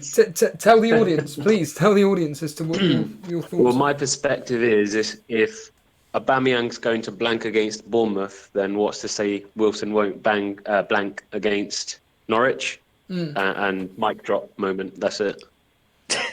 No, but the thing is, Wilson, he's picking up some good returns. He's coming up at home against a leaky Norwich side in the defence. I just think it's worth a punt. But then I was saying to Boona, you know, you only get this one chance of using this triple captain. If it goes to waste, you know, you need to make it count. You need to really make it count. But I'd rather wait. I'm kind of leaning probably wait till the double game weeks. That's what I was saying to Boona in the chat. Yeah, I think it's the wise option, and I think owning Wilson enough, or even captaining Wilson, could be a nice enough differential. This game week anyway. So I really wouldn't risk everything at this stage. Yeah. But the way this season's going in particular, it wouldn't surprise me if Wilson blanked. The one thing that I love about this community that we've got and this stream that we do and everything is the fact that we are going to give serious advice, but then I keep thinking, but we're rivals. Boona, Penguin is a rival, and you're actually saying, please don't do this. You're mad. And all I'm thinking is, no, you carry on, Penguin. You use that triple captaincy. I want you to do this. I'm not like that though. Like, whilst they're all my rivals, it's not game week 35. Do you know what I mean? Then we're talking business end of the season. Right now, I'll be honest. I wouldn't do it, so I wouldn't advise doing it. But if you do it and it pays off, then look, you've got the bragging rights. And if it doesn't pay off, then I'm buzzing. So make your choice. But honestly, both of you, do you not think Callum Wilson could get 2 goals against Norwich? Or do you not think? I thought Sterling could have done that against Norwich, mate. But you saw what happened. True. I mean, it's in fact, well, before you continue, Steve, I had considered triple captaining Sterling, so I was mighty relieved. Ooh. But wait for the double game weeks. You're gonna wait. The thing for me is tempting. That's the thing. You just want to pull the trigger, don't you? You want to go for it. Oh yeah, especially when you see a team pumped at home 5-0 by a promoted team. But just be patient because it might come. Next game week, it might be on the Sunday, and you're like, thank God I didn't do it. Or you could be like, why did I listen to that idiot? He's 51st in the cash league, and I could have been like first by now. But honestly, I say just be a bit patient. Yeah. But As you said, it's our game. You play your own game. Yeah, And, no, absolutely. You know, just. But I've listened. But appreciate your advice, Boona. Appreciate it. But Norwich, No worries, mate. Norwich away from home, let's be honest here, are shambolic.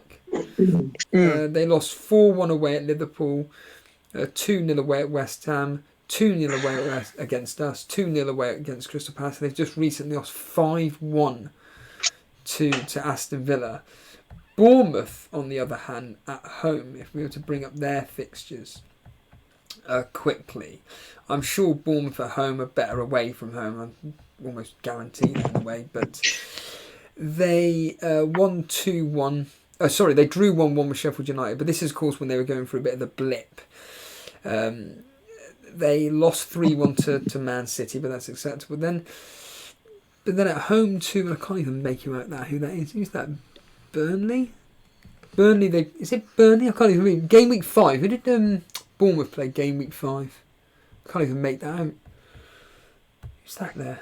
I can't even make Who's out. that, sorry? A game week 5. I can't even make out who that is. Let me just... Bournemouth. Bournemouth, yeah. Hang on. They played... I've got it here. 3-1 against Everton. Right. So 3-1 against Everton. That's what I mean. That's what I mean. It's just so tempting. Yeah, they've got... It really is. They have got goals in them, and let's be honest here. And Callum Wilson is he? Is he returned in every single fixture, barring the last game? Ironically, oh no, I say ironically, but that was against Arsenal. But do you know what? Penguin, I think someone was it Shaban the other day that said he's captaining Wilson. I think it may have been Shaban that's thinking of captaining Wilson, and maybe you're onto something there, Penguin. Maybe you are ahead of the curve, as they say. But you know what? The worst case scenario, Norwich win 1-0. It's Pookie, and a lot of people are taking him out. Worst case scenario. Yeah, that's what could happen. You know. Yeah. But as I said, I'm playing my game, and I appreciate Boona's advice. You know, and I've just got to go on my decision. Just think about it. Next 11 days. Just make your own decision at the end of the day, mate. My advice this season hasn't been amazing. I mean, I did say about Hudson-Odoi last week, but generally, go with your gut. Yeah. But just be aware that, single game week triple captain, whilst it can pay off, even if he scored just, let's say, 1 goal, gets 2 bonus, 8 points, I'd consider that a fail, personally. Right, I'll have a think about it. Penguin, have you got any final thoughts before we let you go? It's what? Sorry, say that again. Sorry. Any final thoughts before we let you go? Any thoughts? No. I just think with your team, I'm gonna have a look at it again on the stream. Lost it again. But yeah, stick with Maddison, mate, because I think he'll start. He's a good one to have. He's a good one for fixtures to have. And Vardy, I'm a bit 50-50 with Vardy, but it's worth going for him. That link up with Maddison and Vardy. Have a good think about it. And then you were talking about Aubameyang and Aguero. I'd rather go for I've gone for Aubameyang in my team. I think he's just going to do amazing. Got some great fixtures ahead for Arsenal. Okay, didn't score against Bournemouth at home, but he's to me he's a 20+ goal a season guy, and I think in those fixtures he's going to get some really good returns. Really do. And Aguero is that pet rotation with Jesus, and you never know. Interesting. Penguin, thank you. Yeah. There we are. There's FPL Penguin there. I'm going to bring on a new face to the stream. I don't recognise this name whatsoever. It's Dave Speed. Dave Speed, you're live on the Elite FPL Breakfast Show. Good morning. Hello, Dave. Are you there? Oh, he's running to get on the microphone. He's going to get there in 2 seconds. 3, 2. Dave, are you there? No, he's not. He's completely vanished off the face of the planet. Boona. So, Penguin going with the triple captaincy option there. Ooh, I don't very. think he will. I don't think he will. No, I don't think. I don't think a lot of people will do whatever. But I mean, FAH is captaining Wilson. You need to. Yeah, I don't think captaining Wilson is a bad choice, but triple captain I think is a slightly more risk. But it could pay off. Who knows? Your thoughts on what Penguin was saying about Maddison? About Maddison? Yeah, his thoughts saying that Maddison is basically almost a must-have moving forward. Oh, he's not a must-have, but he's a very nice to have. I'm probably going to have him from game week 10. In fact, I've already got like a -8 penciled in for game week 10. I agree with somebody up above which said about... there we are. From John Chappell. Maddison is the sort of player who looks brilliant. He's a great player, but doesn't always convert that talent to FPL points. That is exactly my thought process regarding that. Oh, we have a super chat. Look at this.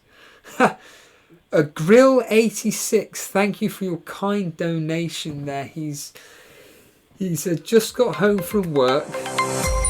He's just got home from work and he could not ask for better entertainment. Love at the stream. Thank you.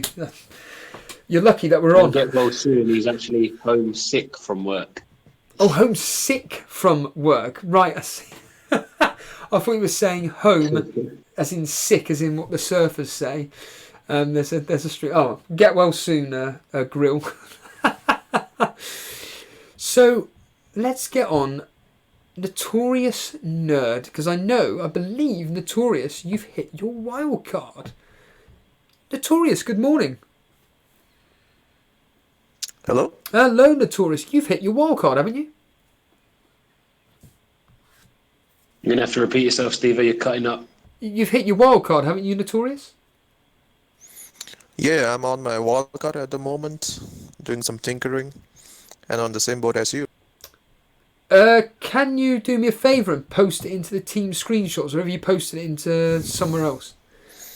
It's not ready yet, but I can say that my front line is going to be Vardy, Wilson, and So Vardy, Wilson, and Tammy Abraham. And who would your midfield be?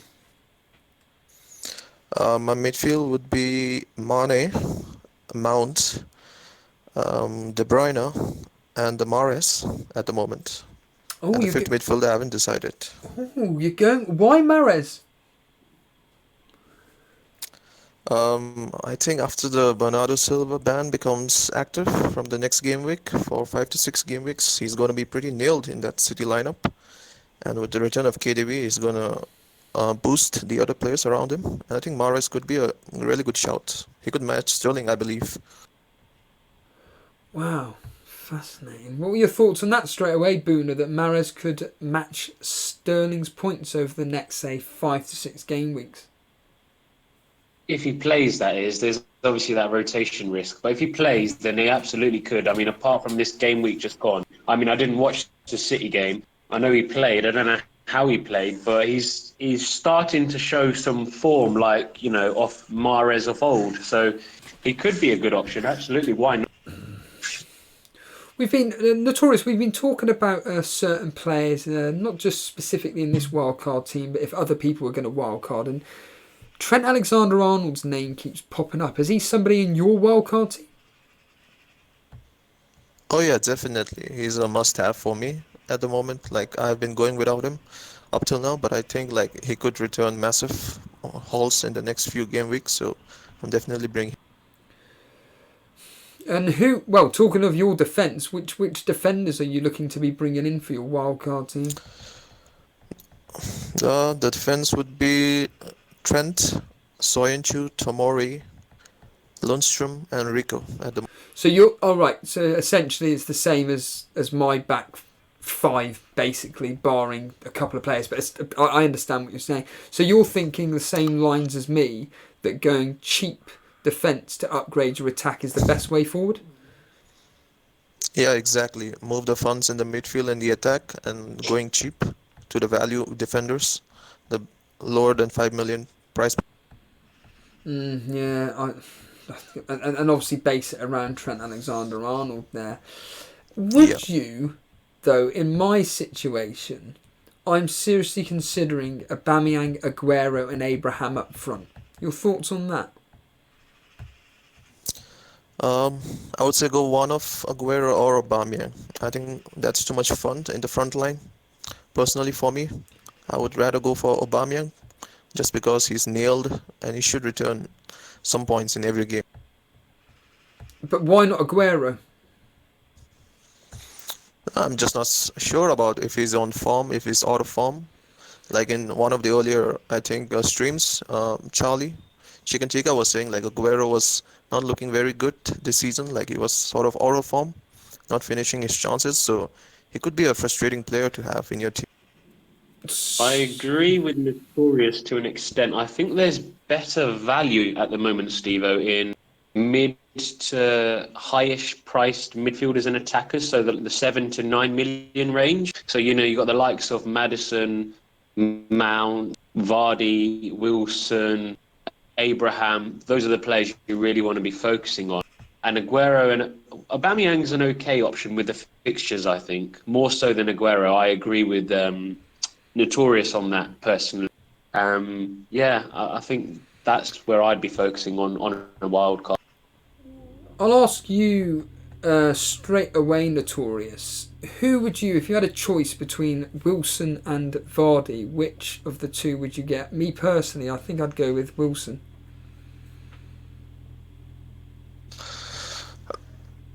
Yeah, I think Wilson has been more consistent than Vardy, so if there's a choice, I would go for Wilson, but not to say that Vardy can't deliver the points in the next few game weeks.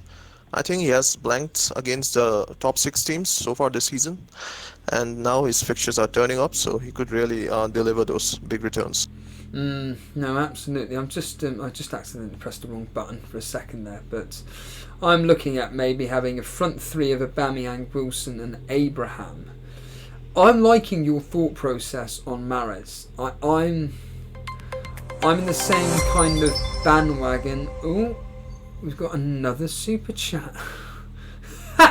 It's from Dereco, $4.99. Here's to entertaining me on my lunch break. Loving the stream, lads. Does anybody know if Salah will be fit for game week 9? The answer is yes, I think he is. Isn't there something that come out yesterday from Liverpool that it looked like he they thought he may have sprained his ankle, but it doesn't look as serious as it looked at the time. Is that right? That's correct, yeah. Yeah, so I think that whether he makes it back in time for game week 9, we don't know for sure, but it's looking more optimistic. Yeah, and I'll ask Notorious straight away. I mean, Dereco's asking about Salah, but your thoughts between Salah and Mane, which one would you choose? Oh, it's Mane. Got to be Mane because the way Liverpool are playing, I think it's suiting Mane more than Salah. He's looking very sharp, and especially on the counter-attacks, like he's the player that they are looking forward to. So he could easily match Salah for points, and plus you're saving $1 million with him. So I would say you go with Mane. And your thought, another question. Your thoughts on Maddison? There's a lot of people. It's almost 50-50 split between whether to own to get Maddison or not. Are your thoughts on Maddison? Yeah, if you can't go for Vardy, you go for Maddison. That's how I look at it. So since I'm having Vardy, I'm not having Maddison. So either of them are good picks, but I just want Vardy because he is a player with the high potential for points. He could get a hat-trick, so that's why I chose Vardy. Otherwise, you can go for Maddison. He's still a good... Blimey, I'm minus 0.60. So I'm just toying around my team at the moment. My front three is, as of right now, right this second, Aubameyang, Callum Wilson, Abraham. My midfield, I'm liking the Mahrez. I'll quickly ask this. Yeah. Mahrez, you're going to be a bit biased, I know, but Mahrez or Hudson-Odoi? It's got to be Mahrez, isn't he? Hudson-Odoi is just a new player in the Premier League. He hasn't been that proven as well, but Mahrez was a PFA Player of the Year a couple of seasons ago. And you've got to like assume that if he gets the minutes, it's all depending on this Bernardo Silva ban when it becomes active, that he's gonna start like at least the next 3 to 4 fixtures, and he could do really well. I think it's hard to compare Mahrez and Hudson-Odoi though, only because of the prices are completely different, aren't they? I'm just looking at it from a rotation point of view. I think Hudson-Odoi is once Lampard thinks, you know what, you're back, you're back to full fitness and everything. I'm willing to start you and everything. I think that he is someone I'd rather have ahead of what's his face, Mahrez, because Mahrez lack of potential starts. You can have Mahrez right now and then downgrade to Hudson-Odoi if you need, like, once he gets rotated. That's another. Yeah, absolutely. I mean, I'll ask you this, Notorious. I know you've just mentioned about the fact that you brought up Charlie Chicken Tikka Mo Salah regarding Aguero not being in form and everything, and Aubameyang, you know, being consistent and everything. I mean, I'd rather have Aguero as City attacking coverage along with De Bruyne, obviously. Your thoughts on me owning Aguero instead of Aubameyang? The thing with City is that since you're having Aguero, he has to be a captain choice for you, I would say. But since you already have De Bruyne, so wouldn't you go for De Bruyne as a captain pick, and then Aguero at 12 million doesn't become a captain choice for you? Again, so would you rather go for Aubameyang instead, like who's a captain pick the thing for Arsenal? is how many people are realistically going to be captaining De Bruyne, realistically? Whereas if you've got him in your team, at least you're going to be getting the points that he's delivering. As I keep saying, I'm not really interested in captaincy picks, so long as I've got that player that's consistently delivering. And Aguero, you know, within reason, you'd like to think that he will continue getting the goals, albeit a couple of blanks here or there. De Bruyne, on the other hand, God, it takes some bottle to be captaining him, albeit there are some people now getting into that bandwagon. I mean, I don't know. Have you thought about Man City after this international break? Do you think they're going to come out the traps and really, really destroy anything in their path after that Wolves game? I don't know if they're going to destroy teams like they did against Watford, but I think they'll be more tighter at the back. Pep might decide like he's going to focus more on the defensive side of things, tell his attacking players to track back, like get more disciplined, because they've been conceding a lot of shots in the box. So maybe they win like 2-1, 1-0 most of the games till they certainly get won't back be to form. destroying Palace. Yeah, Palace at the moment, they are complete freaks of nature. I put up on Twitter yesterday some ridiculous statistics regarding Palace. In fact, you know what? I'm actually going to bring that up on screen at the moment because I think it's actually quite important to not discuss, but to bring up for anybody that wasn't aware. If you don't follow us on Twitter, at Elite FPL, by all means, I will bring it up right now because I think this was a fantastic statistic that I saw regarding Crystal Palace. And FPL lad, if you're still watching, you are going to be loving life right now. So yesterday I tweeted this out. It was about Crystal Palace. This is from Football 365, and teams with more Premier League wins than Crystal Palace in 2019. Liverpool, Man City, Arsenal. Teams with more Premier League away wins than Crystal Palace in 2019. Liverpool and Man City. Teams that have conceded fewer home goals than Crystal Palace in 2019. The answer is nobody. It's ridiculous. Absolutely ridiculous. And maybe... Have you noticed actually, Boona, that whenever these teams seem to have tough fixtures, that actually it turns out that, to be fair, it turns out that they actually do okay after all. You know, like a lot of teams, like take Crystal Palace as an example, everybody's predicting that, let's just quickly go over their fixtures for 30 seconds here. Man City at home, everybody's predicting them to get annihilated. It'll probably end up like 1-0 or something. Arsenal away, again, similar thing. Leicester at home, Chelsea away, Liverpool at home. It wouldn't surprise me in those four fixtures if they came out and did all right. Because it always happens. I've noticed anyway with teams like this. Every single season you get like a bunch of a team which has a bunch of bad fixtures which no one wants to have, and it turns out that they actually have a really good points after all. I don't know, maybe something to definitely look into. Notorious, he's gone. Brilliant.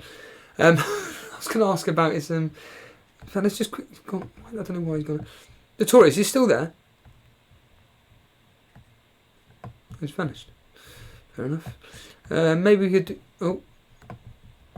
Notorious? Hello. Yep, you vanished. I don't know why. I was just going to say, how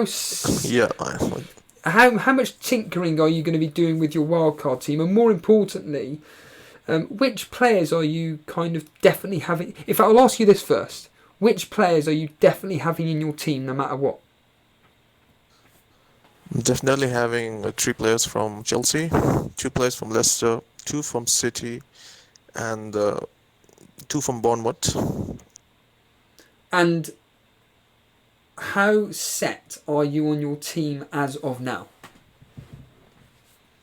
I'm quite set on the team. I'm just like figuring out on those lower price players, the 5th midfielder, the 5th defender. Those are the players I'm just considering and looking at the best options, but I'm more settled on the premium players. Yeah, absolutely. Notorious, thank you for joining us this early morning. What time is it over there where you are? It's 4 o'clock evening. In the afternoon? Yeah. Fantastic. I'm glad we can... Thanks for having me, and best of luck for your wildcard. Yeah, you too, Notorious. I'm sure we'll get you on more closer to the deadline, and we'll discuss what you've eventually done. Cheers, dude. Cheers, thanks. There's Notorious Nerd there. Really appreciate his thought process. I think I'm gonna end the stream here, Boona, to be honest. But what I will say for a lot of people is that we are going to be hopefully doing a special stream on Sunday evening. It needs to be all confirmed, but essentially you guys have chosen to wildcard the community team. So on Sunday we're going to do a massive special around that, and we're going to get all you guys involved regarding poll voting and which players to be bringing in, etc., regarding your community team, which I'm looking forward to. That should be a bit of fun. Boona, before we let you go, have you got any final thoughts before we close up the stream? Yeah, just wanted to see if there's anyone in the chat at the moment that has a spare wild card. You know, I'm paying good money for it, so just get into my DMs. But apart from that, no, mate. Cheers for the stream today, and guys, if you're in the chat at the moment and you've not already liked the video, 157 of you watching, hit that like button before you leave. Helps these guys immensely. But apart from that, cheers, Steve-O. No, thank you, Boona, and take it easy. Have a good day, mate. Really appreciate the donation. Thank you. There's FPL Boona there. You know who he is. He's the regular member of the Discord and obviously one of our moderators as well. And really appreciate him taking his time out to be virtually a co-host on today's morning stream, which I'm very happy that we've done. I think it's been a very, very enjoyable stream, to be honest with you. I think we've got the most out of it. I've come out of it with a lot of ideas. I've heard what people have been saying about my team specifically. Let's be honest here, it's all positive. I'm going to call Shano out. Shano, hello. Shano is saying this: if this stream gets 100 likes, I'll triple captain Connolly. Well, I've got some bad news for you, Shano. We usually do get about 100 likes per stream, so reality is that it looks like you're triple captaining Connolly. And if we do get to 100 likes, you've now been exposed live on air.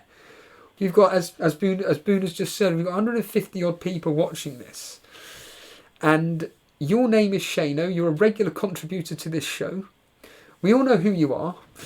And let's be honest here, mate. I reckon this stream will get 100 likes anyway. So I think you're going to be triple captaining Connolly, and what we're going to do is we're going to get you live on Discord, and you should be part of the Discord, and if you're not, I don't know why you're not, because you're a regular contributor to the show. We're going to get you on we're going to get you live on air and get you to do it live, or show us live on the screenshots. That would be absolutely fantastic at the moment. But right then, I will do it for the channel and the fans. There we are. Absolutely brilliant. Right, yeah, it would be Resi Desi. Would be great for the banter. Absolutely, my friend. Joseph Beattie, who dares me to... Sorry, is this a countdown to a... Right, just to clarify this, I'm assuming we're at 82 likes at the moment then. Because FPL Boona's posting up numbers, and I'm assuming that's a countdown to how many likes there is right now. So we're at 83. Shall we just continue streaming until we get to 100 likes? And then once we get to 100 likes, it is correct. Thank you, Boona. Do you know what? This is my new thing. I'm going to continue. Stuff the lot. Yeah, I'm going to continue. Essentially, I'm going to continue streaming until we get to 100 likes. Once we get to 100 likes, Shano is going to triple Captain Connolly. He said, I'll send a screenshot when it's at 100 likes and try and get on Discord next time off work. Well, you better do that because, again, you're live on air in front of hundreds of people at the moment. And at the moment,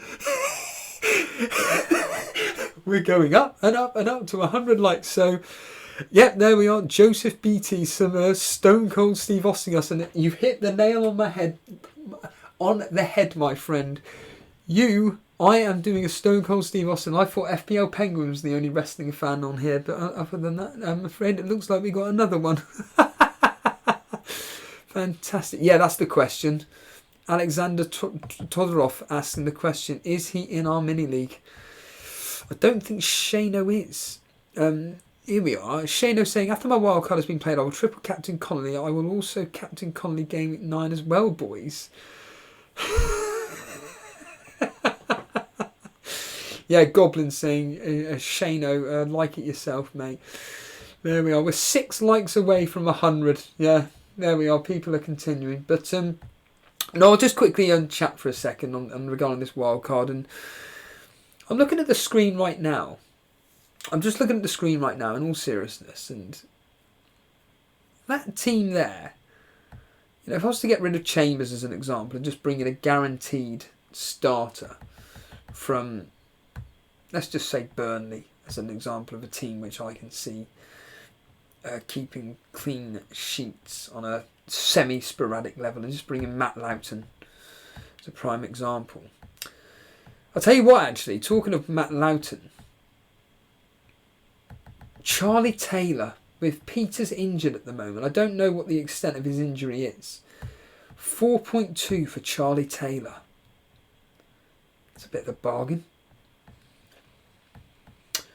That's Burnley coverage. That's one hell of a bargain there. But on screen at the moment, for anybody listening on audio only, there's a couple of changes that I've done. I've brought in Pereira for Otamendi, Charlie Taylor in for Chambers, and midfield of Hudson-Odoi, Mane, De Bruyne, Mount, Aguero, Callum Wilson, Abraham. But I think realistically, I do like Notorious Nerd's thought process on Mahrez.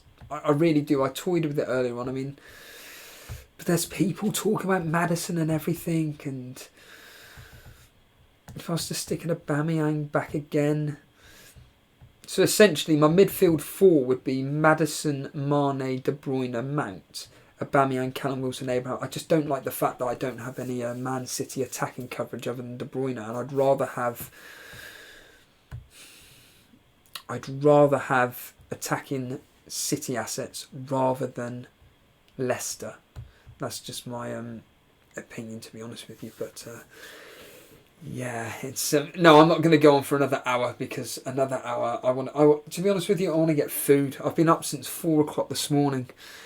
That's the crazy thing. I've been up since 4 o'clock this morning, and yeah, I was expecting, whether people are aware of this or not, I was supposed to be doing this stream at 7 o'clock in the morning. I tried to go live at 6:45, and it wasn't actually due to technical issues. It was more of a software issue, to be honest with you, which was insane. And basically, whether I explained all this or not, I made the point that because I streamed on my mobile phone, it's changed all the settings on the thing that I use. So yeah, it's a bit mad really. But Joseph Beattie, how long have I been on for? 2 hours, I think. Yeah, I don't even know when I started. It's gone so quick. 2 hours and 2 hours I've been speaking for. But yeah, we're making this point there. If you haven't liked the video, we're not asking you to like the video because you like it or anything. We're asking you to deliberately like it because Shano has put out a challenge. Shano has said that if this video gets 100 likes, he's going to triple captain Connolly. The challenge is there for you guys. All you got to do is simply come out of the screen for the chat, hit the like button, and once we get to 100 likes, I can clear off. I may even treat myself to McDonald's. You never know. And yeah, if not, I'll just get my usual rolls with chicken. That's how you get Big Booner. And away we go. But no, in all seriousness, I'm just looking at my team right now, and I'm just thinking to myself, I'm relatively happy with it. Like I say, I think that when it comes to the deadline day itself, which will be next week Saturday, within reason, I think my team is probably going to... I reckon I am going to have Hudson-Odoi. I really do think I'm going to have Hudson-Odoi because I think that triple Chelsea, the word essential is a bit strong, but is almost a must-have. So let's just quickly do it for a second here. I like it. And then what I would do is I'd have Aguero in my team instead of Aubameyang. Or, more to the point, here we go, John Harris. What about this? No, because I want Abraham, don't I? What about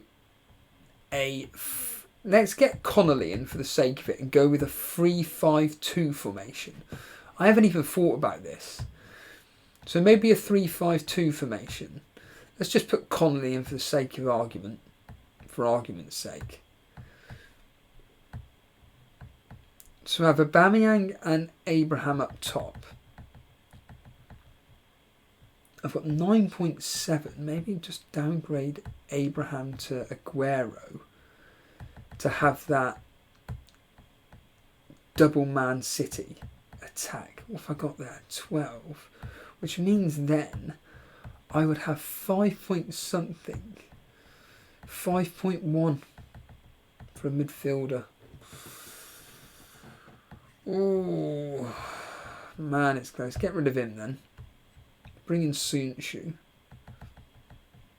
God, this could be getting close to almost like a quote-unquote perfect team.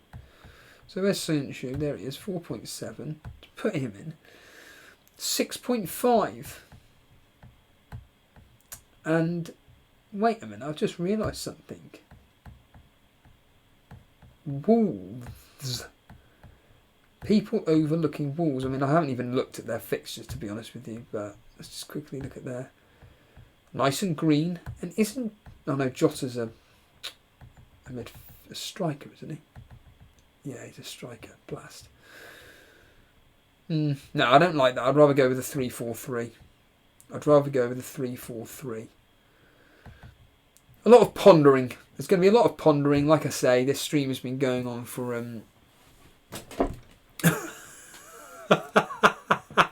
200 likes, and Boona said he'll triple captain Berbatov. Yeah, John Harris is here. Blimey, you're always here in the live chat. You're never here on Discord. We know you got Discord. Get in Discord. Tell us about your terrible season like me at the moment. Alexander Tolarov, Steve, is your main goal for the season to finish above Jason? Realistically, no. Realistically, no. But there is that... Shaban, oi oi, welcome. Realistically, no. But I think that from a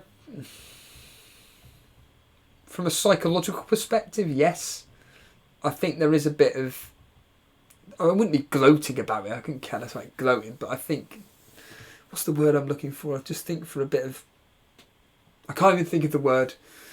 I just think because he's my co-host, I think that finishing above Jason, it would feel good. It's just, again, it's just this stupid season. Everything I seem to have different on him cancels each other out. And it just frustrates me that certain ideas that I come out with as differentials. I mean, let's just take this specific game week as an example. You know, let's just bring up my points for a second. Going back to game week 8. Some of my differentials on Jason that I'm just unfortunate. In fact, it goes back to my mini rant at Cy Bellamy the other day about saying that my team is trash, and it's not trash. It's just pure misfortune. Gilbert conceding in the last 2 minutes of that game when he was on for a clean sheet. It's completely out of my control. Salah being taken off. You know, Salah was taken off before they got a penalty. Again, that is completely out of my control. There is nothing I can specifically do regarding that.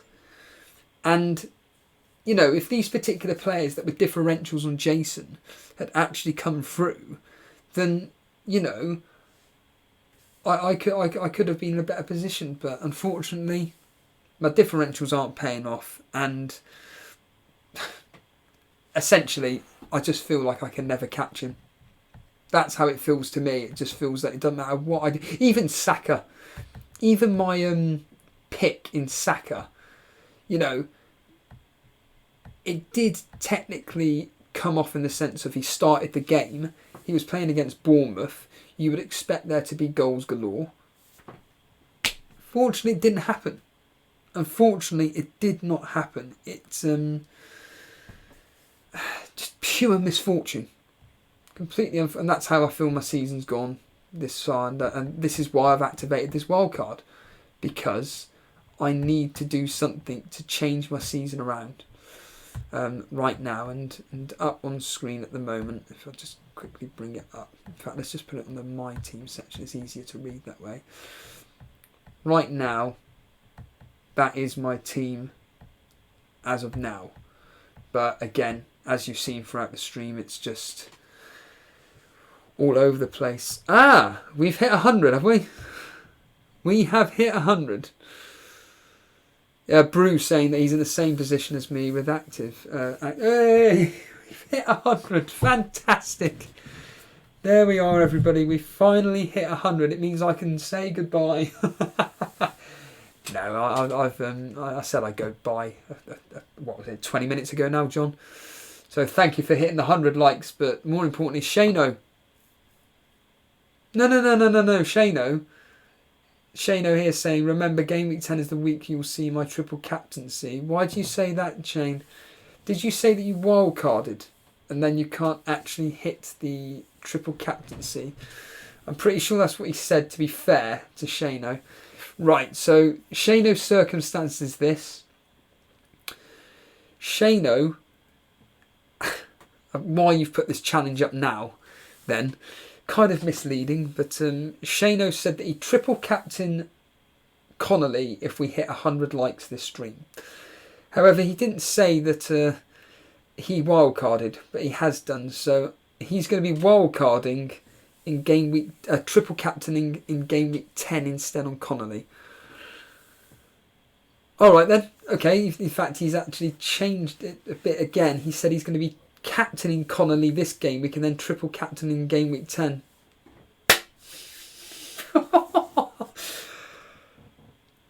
Please be in my in our Cash Mini League. Let's just quickly see who Brighton are playing in game week 10, just for argument's sake. Because it'd be funny if it was like Norwich or something. Everton at home. Oh, maybe game week 11. You've got Norwich. Oh, maybe you should triple captain against Norwich. So you say you're going to captain him against Aston Villa away, and then at home a triple captain against Everton. Well, you said it live on air, and then yeah. Nasu, the scenes if Connolly bags a hat-trick. Absolutely. That would be ridiculous. It probably happened, to be honest. Knowing my luck, it will probably be happening. Right then, everybody. That is calling it a morning. I am calling it a morning. I'm going to let us all go off and eat some food.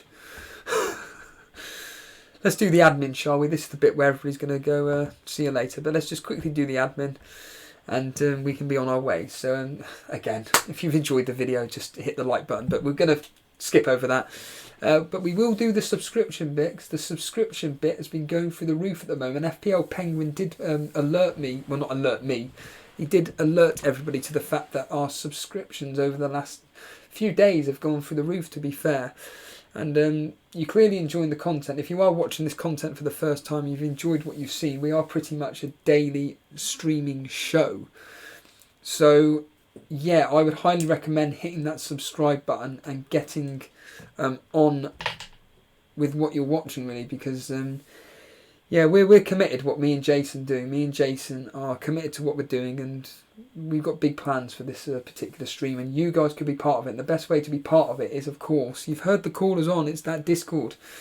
I'm sure Boone, I'm sure Brew, I'm sure Resi Desi, I'm sure Daily Llama's there, and various other people. If you could just simply post the link into the chat, that'd be very, very helpful. Because, or if not, the link is in the description. If you want to be coming live on air like FPL Penguin did, like Notorious Nerd, like of course FPL Booner, all you got to do is join the Discord and we can get you live on air in the waiting room. And of course, the easiest way to follow us about what's going on with the streams is through Twitter. Twitter is at Elite FPL. We're also on Instagram. It's our former co-host Dan. He now runs our Instagram page. So if you are on Instagram, I know FPL Lad is very popular on Instagram. He's someone that uses FPL Kid. I haven't seen FPL Kid. Cameron Rawcliffe, where are you? I haven't seen you for a while. He's obviously he's popular on Instagram as well. So there are people that use Instagram for fantasy football stuff at Elite FPL. But me and Jason, we predominantly advertise and put funny videos up on our Twitter page at Elite FPL. Like I said, if you enjoy what we do, I just highly recommend just following us, because we are virtually a daily content creator. Other than that, I'm going to call it a morning. I cannot believe, to be fair, the internet has held up very, very well indeed. Gravy Davy, that's for you. It'll be that way, won't it? I'm waving to you all. Goodbye. Yeah, I will just say that the internet's held up really, really well today. I'm surprised because I'm in my room, which is the worst place for the internet, but there's nobody here. Right then, guys. Have a good evening. The next time we're live on, get this in your diary, it should be, keyword being should, be on Sunday when it's your guys' community team wildcard. So just to reiterate that, Sunday evening, it should be myself and Jason doing your wildcard team for your community team. Yeah. Where we're going to be doing all decision making for that particular team. Andy, aka Resi Desi, and Phil Potter, he will they'll be putting up polls in the Discord for you to vote in regarding various players that you definitely want to have in the team, and then you can build your team around those particular players. But yeah, so Sunday will be the next stream. Other than that, all I can say is have a good day, and we will see you on Sunday evening, hopefully. Take it easy, guys, and yeah, of course, thank you for joining us. It's been great. Cheers, guys.